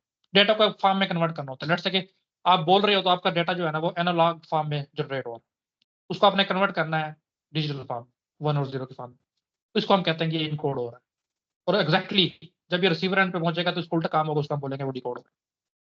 डाटा रेट, जाहिर है जितनी अच्छी केबल आप यूज करोगे उस हिसाब से आपका डाटा रेट अच्छा होगा, यानी कि आप फाइबर ऑप्टिक यूज कर रहे हो तो बहुत जल्दी से आपका डाटा ट्रैवल होगा। तो ये सारी चीजें फिजिकल लेयर पे मेंटेन की जा रही होती हैं। लाइन कॉन्फ़िगरेशन भी यही है जो अब अभी कनेक्शन वगैरह एस्टेब्लिशमेंट का फेज देख चुके हैं। टोपोलॉजी क्या है? टोपोलॉजी होती है कि किस तरह से आपने एक नेटवर्क जो है ना बनाया हुआ, इसको हम जब हमारा ये चैप्टर आएगा तो हम इंशाल्लाह देखेंगे टोपोलॉजी क्या है। और ट्रांसमिशन मोड क्या है? ट्रांसमिशन मोड भी इसी चीज से रिलेटेड है कि दो या दो से ज्यादा डिवाइसेस किस तरह से आपस में कनेक्ट करते हैं। क्या वो बैक वक्त डेटा सेंड कर सकते हैं? क्या उनमें से एक वक्त में सिर्फ एक कर सकता है, या दोनों कर सकते हैं लेकिन सेम टाइम में नहीं कर सकते? ये भी चीज हम जब फिजिकल लेयर को थॉरोली स्टडी करेंगे ये चीजें आ जाए। तो अभी के लिए सिर्फ आप ये याद रखोगे ये उसके फंक्शन है। ये इसलिए है क्योंकि जब आप लास्ट टाइम में आप इस चैप्टर को या नेटवर्क सब्जेक्ट को उठाते हो ना, तो ईच एंड एवरीथिंग आपको रिवाइज करने का टाइम नहीं मिलता। Let's say last last 10 minutes आपके पास और आप नेटवर्क को रिवाइज करना चाह रहे हो, तो ये जो दूसरा हम नोट्स पढ़ रहे हैं नेटवर्क मॉडल के नाम से, तो ये आप अगर रिवाइज कर लो ना आपको एक ओवरव्यू मिल जाएगा कि नेटवर्क का पूरा सिलेबस में होता क्या क्या है। तो इसलिए मैंने ये अलग से डिजाइन किया था, वरना मैं चाहता तो डायरेक्ट फिजिकल लेयर से स्टार्ट कर लेते। अच्छा, यहाँ पे एक लिखा हुआ है कि हब है, रिपीटर्स है, मोडेम्स है, केबल्स है और फिजिकल लेयर, ये जितनी भी नाम है ना ये सारी सारी फिजिकल लेयर डिवाइस है। तो इस तरह के एक नंबर का एमसीक्यू तो आ जाता है कि हब कौन सी लेयर डिवाइस है, रिपीटर कौन सी लेयर का डिवाइस है, मोडेम कौन सी लेयर का डिवाइस है। ये सारे के सारे आपने याद रखने के फिजिकल लेयर या लेयर 1 डिवाइस है। नेक्स्ट हमारे पास दूसरी जो लेयर है वो डाटा लिंक लेयर है। नोड टू नोड डिलीवरी करती है। नोड टू नोड आपको समझ आ गया होगा कि लेट्स से ये कंप्यूटर है, ये कनेक्ट है हब से, और ये हब कनेक्ट है राउटर से, और ये राउटर अगले राउटर से कनेक्ट है। तो नोड से नोड डिलीवरी से मुराद है कि इस कंप्यूटर से इस हब तक डाटा जब जाएगा तो ये जिम्मेदारी है डाटा लिंक लेयर की। अगेन इस हब से इस राउटर तक डाटा जाएगा, ये जिम्मेदारी है डाटा लिंक लेयर की। अगेन इस राउटर से इस राउटर तक डाटा जाएगा, ये जिम्मेदारी है डाटा लिंक लेयर की कि इसको ठीक से पहुंचाए। हाँ, इस राउटर के साथ मजीद एक डिवाइस लगी। अब ये ए है लेट्स से और ये बी है कंप्यूटर।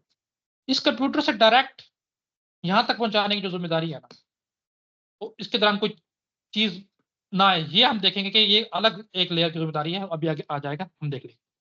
तो आपको सर काम तो एक ही हो रहा है, नहीं काम एक नहीं हो रहा। अभी आप देखोगे कि इसमें क्या क्या डिफरेंस आता है। देखो, responsible for error free transfer of data. सबसे इंपॉर्टेंट काम जो डाटा लिंक लेयर का है ना, वो है एरर डिटेक्शन एंड रिकवरी। कि एक नोड से डाटा जाते हुए दूसरे नोड तक अगर कोई एरर आ गया तो डाटा लिंक लेयर इसको डिटेक्ट भी करेगी और जहां तक पॉसिबल हुआ उसको रिकवर भी करेगी।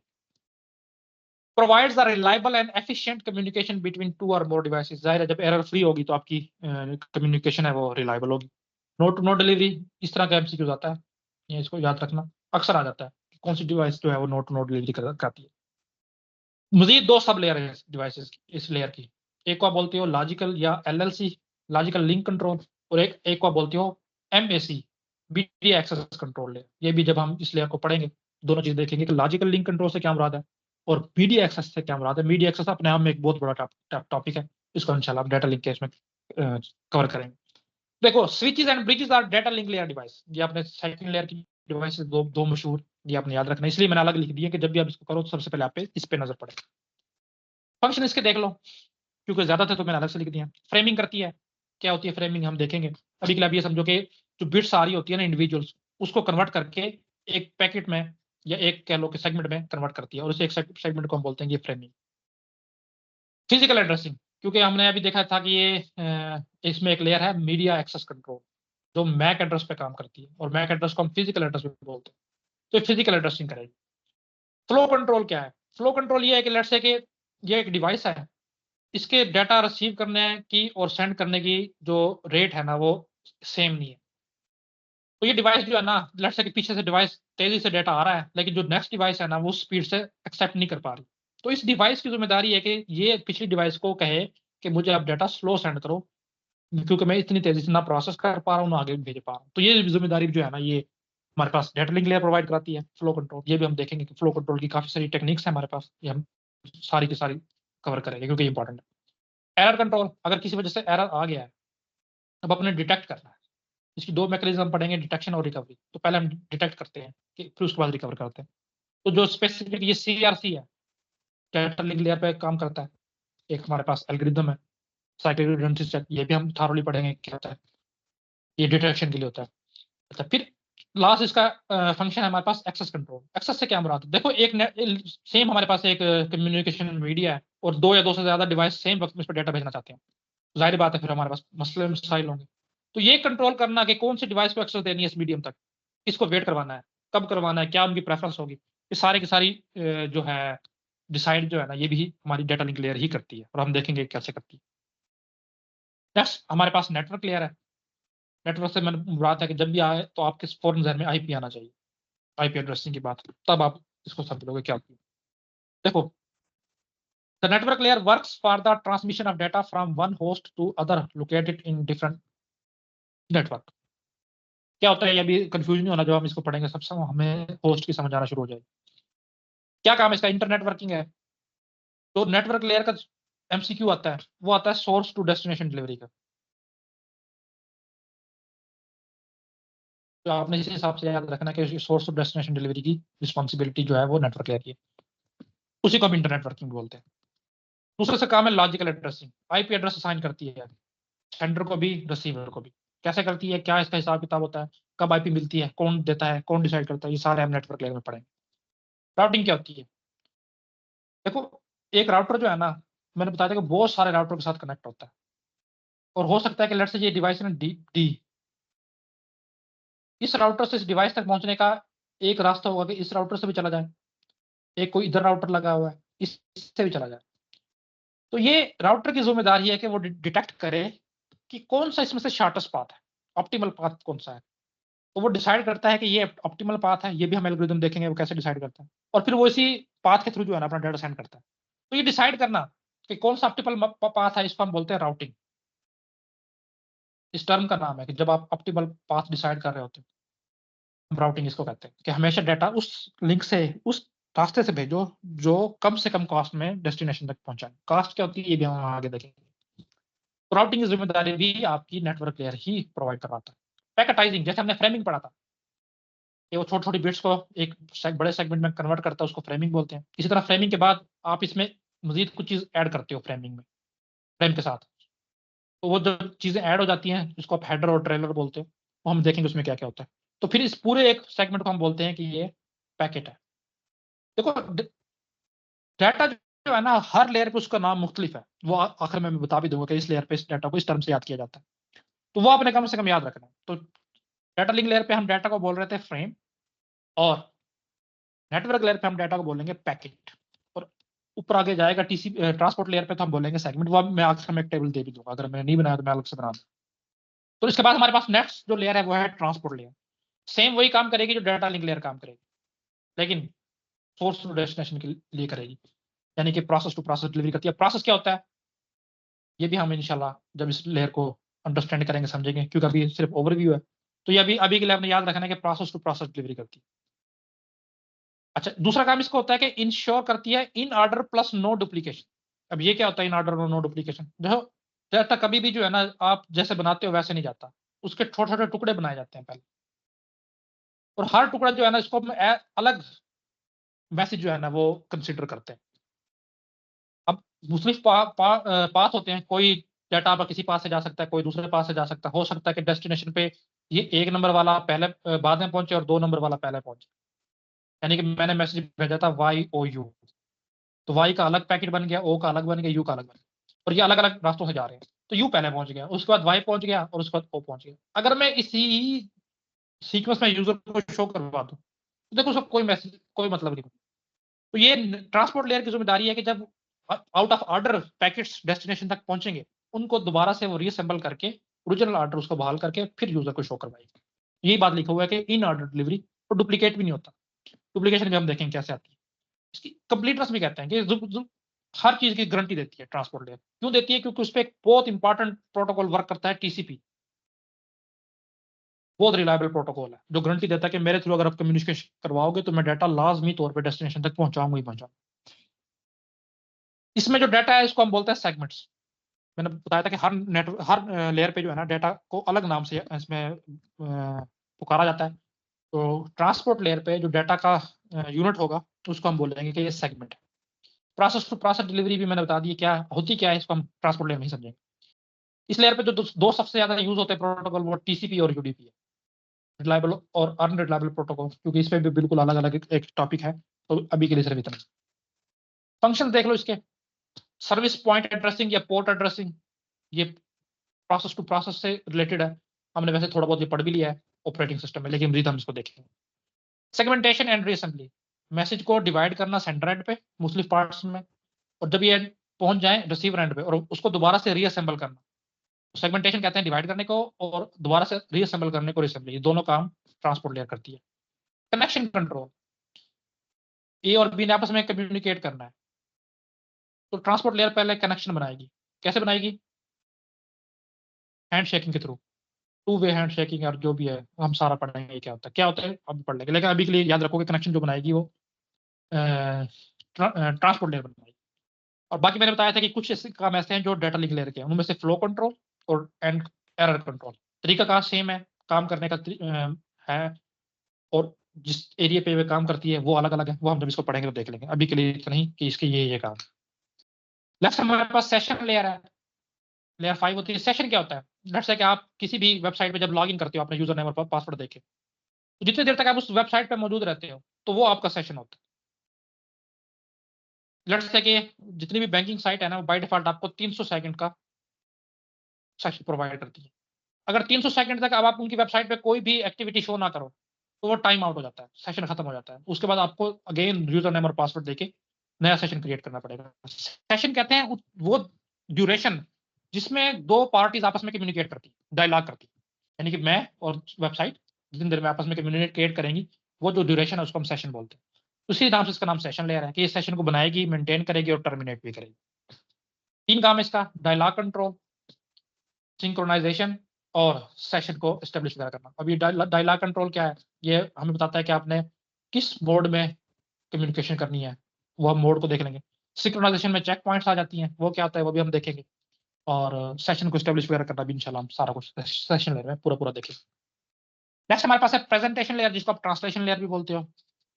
क्या करती है, सबसे काम इसका है सिंटैक्स को और सिमेंटिक्स को समझना।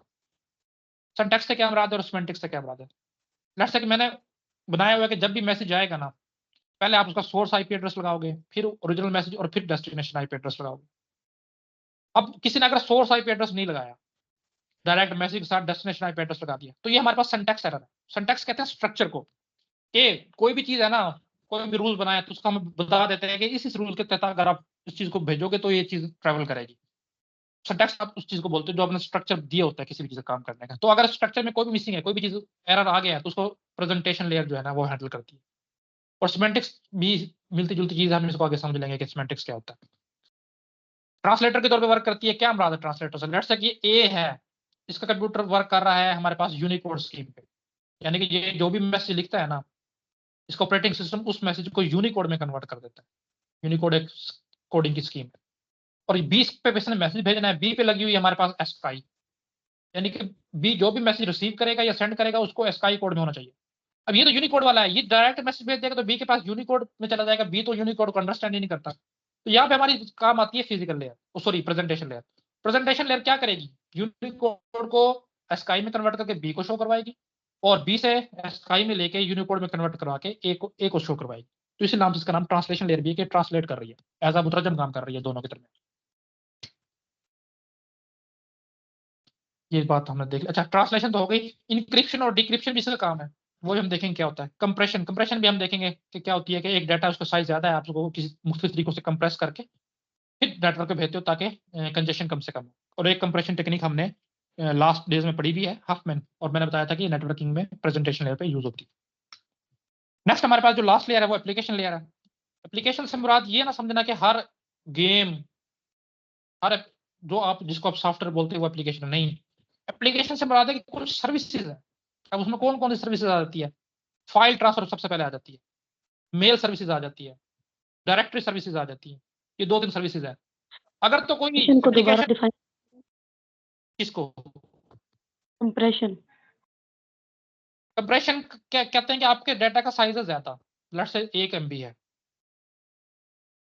और नेटवर्क जो आपका है ना उससे बहुत ज्यादा ट्रैफिक है। अगर 1 MB भेजोगे ना आप, वो 10 मिनट में पहुंच जाएगा। तो आप किसी तरह करके उसको 800 KB में कन्वर्ट कर लो, 700 KB में कन्वर्ट कर लोगे, कुछ स्कीम लगा के, डाटा वही रहेगा, बस आप उसको साइज को कम कर दोगे। जाहिर है 700 KB जाएगा तो वो 7 मिनट में पहुंच जाएगा। तो ये कंप्रेशन है।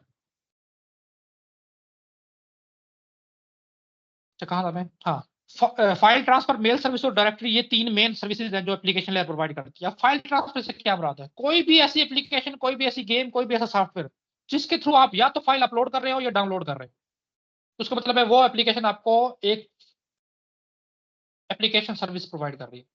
अब इसमें देख लो, क्रोम है, इस पे आप ये दोनों काम करते हो, तो उसका मतलब है वो एप्लीकेशन में आ गया। मोजिला फायरफॉक्स है, एज है, और भी कुछ चीजें हैं, आईडीएम है, ये भी आपको ये सर्विस प्रोवाइड कर रहा है, तो इसका मतलब है वो एप्लीकेशन है नेटवर्क के हिसाब से। अब लेट्स से कि मेरे पास है कोई ऐसी चीज जो ये सर्विस प्रोवाइड नहीं करती। लेट्स से मैं ऑफलाइन गेम खेल रहा हूँ और उस गेम का नाम है काउंटर स्ट्राइक, ऑफलाइन खेल रहा हूँ, उसमें तो ना कोई डाटा मैं कहीं भेज रहा हूँ और ना कहीं ले रहा हूँ, तो वो ऑपरेटिंग सिस्टम के पॉइंट ऑफ व्यू से तो एप्लीकेशन सॉफ्टवेयर है, लेकिन नेटवर्किंग के पॉइंट ऑफ व्यू से या ओएसआई के पॉइंट ऑफ व्यू से वो एक एप्लीकेशन नहीं है। ओएसआई मॉडल कहता है कि एप्लीकेशन सिर्फ वही सॉफ्टवेयर है जो आपको इन 3-4 सर्विसेज में से कोई एक सर्विस प्रोवाइड करे, और वो 3-4 सर्विसेज कौन सी है, फाइल ट्रांसफर, मेल सर्विसेज या डायरेक्टरी सर्विसेज। डायरेक्टरी सर्विसेज क्या होती है, आप कहीं पे ब्राउज करते हो, जैसे कि आपने क्लाउड पे कोई चीज स्टोर की हुई है, तो उसमें मुख्तलिफ डायरेक्टरीज बनी होती हैं, न्यू फोल्डर, उसके अंदर मजीद कोई न्यू फोल्डर, मजीद एफटीपी और ये डायरेक्टरी सर्विस आपस में इंटर रिलेट करती है। तो ये 3 सर्विस से कोई सर्विस एप्लीकेशन आपको ये सर्विस प्रोवाइड कर रही है तो फिर वो एप्लीकेशन है, अदरवाइज एप्लीकेशन नहीं। ये हमारे पास ओएसआई मॉडल था, हमने इसको ओवरव्यू देख लिया, इंशाल्लाह मजीद हम इसको एक्सप्लोर करेंगे। इसके बाद हमारे पास है टीसीपी/आईपी मॉडल। तो मैंने जैसे पहले भी बताया था कि 1970s में भी, इवन कि उससे पहले भी ये बनाया जा चुका था। तो ये एक्चुअल मॉडल है जो हमारे पास इंप्लीमेंट हुआ, was developed prior to OSI model. OSI model से पहले बना लिया गया था, कब, जब आपने पहली दफा इंटरनेट को लॉन्च किया था, इसने डिपार्टमेंट ऑफ डिफेंस ने, या जिसको आप डार्पा भी बोलते हो। अच्छा, कब? 1960s में, 68 या 67 की बात थी, मुझे एग्जैक्ट याद नहीं। अच्छा, इसमें फर्क क्या है इसमें और टीसीपी मॉडल में? काम करने का तरीका सेम ही है, क्योंकि देखो मैंने कहा कि ओएसआई मॉडल सिर्फ बताता है कि आपने काम ऐसे करना है, और टीसीपी ने उसको इंप्लीमेंट किया हुआ, तो सारे काम जो ओएसआई मॉडल के हैं वही इसमें है। हाँ, बस इसमें इसने अपने हिसाब से लेयर्स को कम किया। ये कहता है कि मैं वो सारे 7 लेयर्स के काम जो है ना 5 लेयर्स के थ्रू करवाऊँ। और आपने याद रखना कि ये लेयर लॉजिकल है, कि हमने अपने समझने के लिए बनाई हुई है। तो देखो, एप्लीकेशन लेयर है पहली, ये वही सर्विस प्रोवाइड करेगी जो ओएसआई मॉडल में एप्लीकेशन करती थी। फिर उसके बाद होस्ट टू होस्ट या ट्रांसपोर्ट लेयर है, ये थोड़ा सा डिफरेंट है इसमें। इंटरनेट लेयर या नेटवर्क लेयर है, ये भी थोड़ा सा डिफरेंस है। और नेटवर्क एक्सेस लेयर या लिंक लेयर, ये तो बहुत इंपॉर्टेंट है, अक्सर आ जाता है एमसीक्यूज कि टीसीपी की जो नेटवर्क एक्सेस लेयर है वो ओएसआई की कौन सी लेयर के इक्विवेलेंट है। अभी हम आगे इस चीज को देखेंगे। तो देखो, ये आपके पास जो है ना, एक तो अच्छा, कई जगहों पे आपको जो है ना टीसीपी आईपी मॉडल में 4 लेयर्स भी मिलेगी, और कुछ जगहों पे आपको 5 लेयर्स भी मिलेगी। तो मैं दोनों तरीके से आपको बता देता हूँ। ये जो आगे मैंने बनाए हुए है ना, देखो ये 4 लेयर और 5 लेयर दोनों के हिसाब से बनाया गया। जो आपको ओएसआई मॉडल के लेफ्ट साइड पे नजर आ रहा है वो 5 लेयर मॉडल इंप्लीमेंट हुआ है, और जो आपको राइट साइड पे नजर आ रहा है ओएसआई मॉडल के वो 4 लेयर इंप्लीमेंट हुआ है। अब देखो, जो ओएसआई मॉडल की पहली 3 लेयर्स है, एप्लीकेशन लेयर, प्रेजेंटेशन लेयर और सेशन लेयर, टीसीपी ये तीनों काम सिर्फ एक लेयर के थ्रू इंप्लीमेंट करवाता है, और वो है एप्लीकेशन लेयर। बेशक 4 लेयर मॉडल है या 5 लेयर मॉडल है, दोनों मॉडल्स में ये तीनों लेयर्स मिलके एक लेयर के थ्रू काम करती हैं, और उस लेयर का नाम है एप्लीकेशन लेयर। ट्रांसपोर्ट लेयर बिल्कुल सेम है, उसमें कोई फर्क नहीं। जो ट्रांसपोर्ट लेयर ओएसआई मॉडल में काम प्रोवाइड कर रही थी सर्विसेज, वही काम टीसीपी में भी प्रोवाइड करेगी, चाहे वो 4 लेयर मॉडल है या 5 लेयर मॉडल। अच्छा, जो काम नेटवर्क लेयर प्रोवाइड करती थी उसके अब नाम चेंज कर दिया। 4 लेयर मॉडल में हमने उसको कह दिया कि वो इंटरनेट लेयर है, और 5th लेयर में हमने स्टिल उसका नाम नेटवर्क लेयर ही रखा हुआ है, लेकिन काम वही है जो नेटवर्क लेयर यानी कि आईपी एड्रेसिंग वगैरह, राउटिंग वगैरह प्रोवाइड करती थी। और इसी तरह लार्ज जो 2 लेयर्स हैं, इन दोनों को मिला के हमने बोला है network access layer 4 layer model में, और ये अक्सर आ जाता है, बहुत इंपॉर्टेंट ना, स्टार मार्क कर लो इसको। टीसीपी आईपी की जो नेटवर्क एक्सेस है वो ओएसआई मॉडल की कौन सी लेयर के इक्विवेलेंट है? तो आपने याद रखना है कि data link layer plus physical layer. और जो 5 मॉडल है उसमें ये दोनों अलग अलग हैं, डाटा लिंक लेयर अलग है और फिजिकल लेयर अलग है। तो ये इस तरह से जो है ना आप लोगों ने याद रखना है कि ये दोनों काम इसमें हो सकते हैं। अच्छा देखो, अब आपने ऑलरेडी पढ़ लिया कि एप्लीकेशन लेयर जो है उसमें application plus presentation plus session layer के काम है, तो आप अपने अपने तरफ से लिख सकते हो। एप्लीकेशन में जो आपने चीजें पढ़ी हैं वो तो है ही, सेशन लेयर में पढ़ी हैं वो भी हैं इसमें, और जो प्रेजेंटेशन लेयर में है वो भी है। तो देखो, this layer performs the function of top 3 layers of OSI model. ठीक है जी, responsible for node to node communication and controls user interface specification. ये सारी जो है ना वो है रट्टे वाली चीजें हैं, वैसे ये ना भी याद करो तो कोई। प्रोटोकॉल इसमें कौन कौन से हो सकते हैं? जितने भी आपके एप्लीकेशन लेयर पे प्रोटोकॉल काम करते हैं सारे हैं, और एप्लीकेशन लेयर पे जितने भी प्रोटोकॉल है सबसे ज्यादा मशहूर एप्लीकेशन लेयर के ही हैं, वो मैं लास्ट में आपको एक चार्ट दूंगा भी जब हम पूरा पढ़ लेंगे। HTTP है, पोर्ट नंबर 80 पे काम करता है। पोस्ट ऑफिस प्रोटोकॉल है, POP एप्लीकेशन लेयर प्रोटोकॉल है। सिंपल मेल ट्रांसफर प्रोटोकॉल है, SMTP। फाइल ट्रांसफर प्रोटोकॉल है, FTP 20 और 21 पे काम करता है। टेलनेट है, रिमोट एक्सेस के लिए यूज होता है। हम सारे सारे के सारे हम इसको पढ़ेंगे जब एप्लीकेशन लेयर पढ़ेंगे। तो देखो, at the application layer the payload, payload क्या होता है? जो डेटा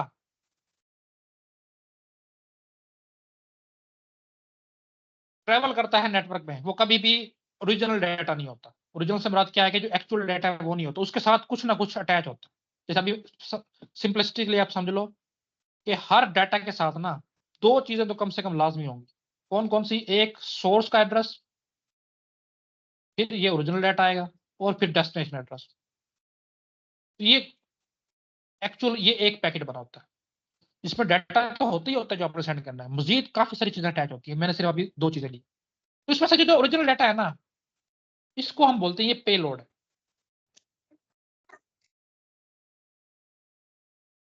ओरिजिनल डाटा जो आपका ट्रैवल कर रहा होता है उसके साथ मजीद चीजें भी अटैच होती है, उसमें से अगर आप ओरिजिनल डाटा को मेंशन करना चाहो तो आप बोलोगे कि ये पेलोड है। ये वो बता रहा है कि एप्लीकेशन लेयर पे payload is the actual application data कि ये वो डाटा होता है जो एप्लीकेशन लेयर में से एप्लीकेशन रिसीव कर रही होती है या सेंड कर रही होती है। कैसे करती है हम देख लेंगे आगे। नेक्स्ट हमारे पास होस्ट टू होस्ट, या जिसको आप ट्रांसपोर्ट लेयर भी बोल सकते हो, वो है, वो सारे काम करेगी जो ट्रांसपोर्ट लेयर करती है। ट्रांसपोर्ट लेयर में सबसे पहले आपको पता होना चाहिए कि दो मेन प्रोटोकॉल हैं, टीसीपी और आईपी और यूडीपी। ये तो अपने फौरन से बता देना। फिर जो ट्रांसपोर्ट लेयर के काम थे, कनेक्शन बनाती थी, रिलायबिलिटी थी, एस्टेब्लिशमेंट करती थी, एरर कंट्रोल, फ्लो कंट्रोल, ये सारे के सारे, रीअसेंबली, सेगमेंटेशन, वो सारे के सारे इसमें आ जाए। अब जल्दी से देख लेते हैं। This layer is similar to the OSI model's transport layer. ये लेयर ओएसआई मॉडल की ट्रांसपोर्ट के इक्विवेलेंट है। It specify how much data should be sent, कितना डाटा सेंड करना है, कब करना है और कहाँ करना है और किस रेट के साथ करना है। यानी कि दूसरे लफ्ज़ों में आप कह सकते हो कि ये फ्लो कंट्रोल की बात हो रही है।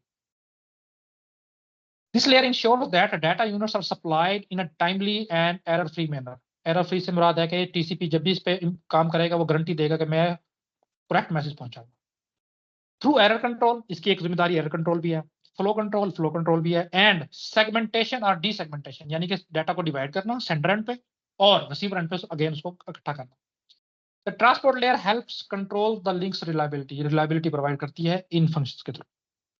The transport layer also acknowledgement भी होती है। क्या होती है ये हम देखें। एक्नॉलेजमेंट होता है कि जब सेंडर ने रिसीवर को कोई मैसेज भेजा है ना, रिसीवर फिर उसको बताता है कि मुझे मैसेज मिल गया, तो इसको हम बोलते हैं कि एक्नॉलेजमेंट आ रही है। तो एक्नॉलेजमेंट की जिम्मेदारी भी ट्रांसपोर्ट लेयर की होती है। The two important protocols present in this layer are वही TCP और UDP। ये भी हम देखेंगे कि क्या क्या कैसे वर्क करते हैं दोनों। लास्ट हमारे पास है network access layer, sorry second last, network access layer और लिंक लेयर। ये वो जिम्मेदारी है जो अगर 4 मॉडल है तो इसमें हमारे पास नेटवर्क लेयर प्रोवाइड करती थी, और अगर उधर है तो उसको हम इंटरनेट लेयर कह देंगे, लेकिन जिम्मेदारी वही है जो नेटवर्क लेयर प्रोवाइड करती है। नेटवर्क लेयर क्या प्रोवाइड करती थी हमें पता होना चाहिए। एक मिनट देख लीजिए किसकी बात कर रही है। नेटवर्क एक्सेस लेयर, सॉरी ये ठीक है, वही मैं कह रहा हूँ आगे पीछे हुई है।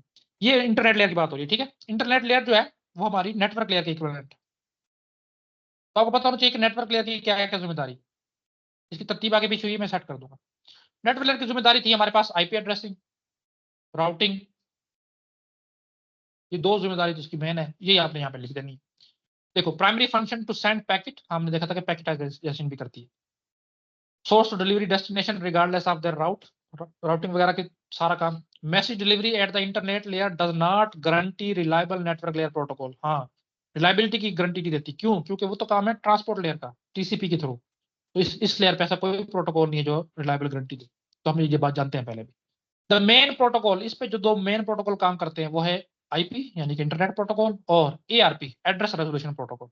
क्या है, कैसे काम करते हैं, हम सारा पढ़ेंगे इंशाल्लाह ताला। और लास्ट हमारे पास है नेटवर्क एक्सेस लेयर, जो कि नीचे वाली 2 लेयर्स का मजमूआ थी, यानी कि जो फिजिकल लेयर है और डाटा लिंक लेयर है। और फिजिकल लेयर पे केबलिंग वगैरह, कनेक्टर वगैरह, ये सारी चीजें आ जाती हैं, और डाटा लिंक लेयर पे एरर कंट्रोल, फ्लो कंट्रोल वगैरह ये सारा कुछ आ जाता है। दोनों को कंबाइन करके उन्होंने एक लेयर बना दी है, उसको हमने नेटवर्क एक्सेस लेयर बोल दी।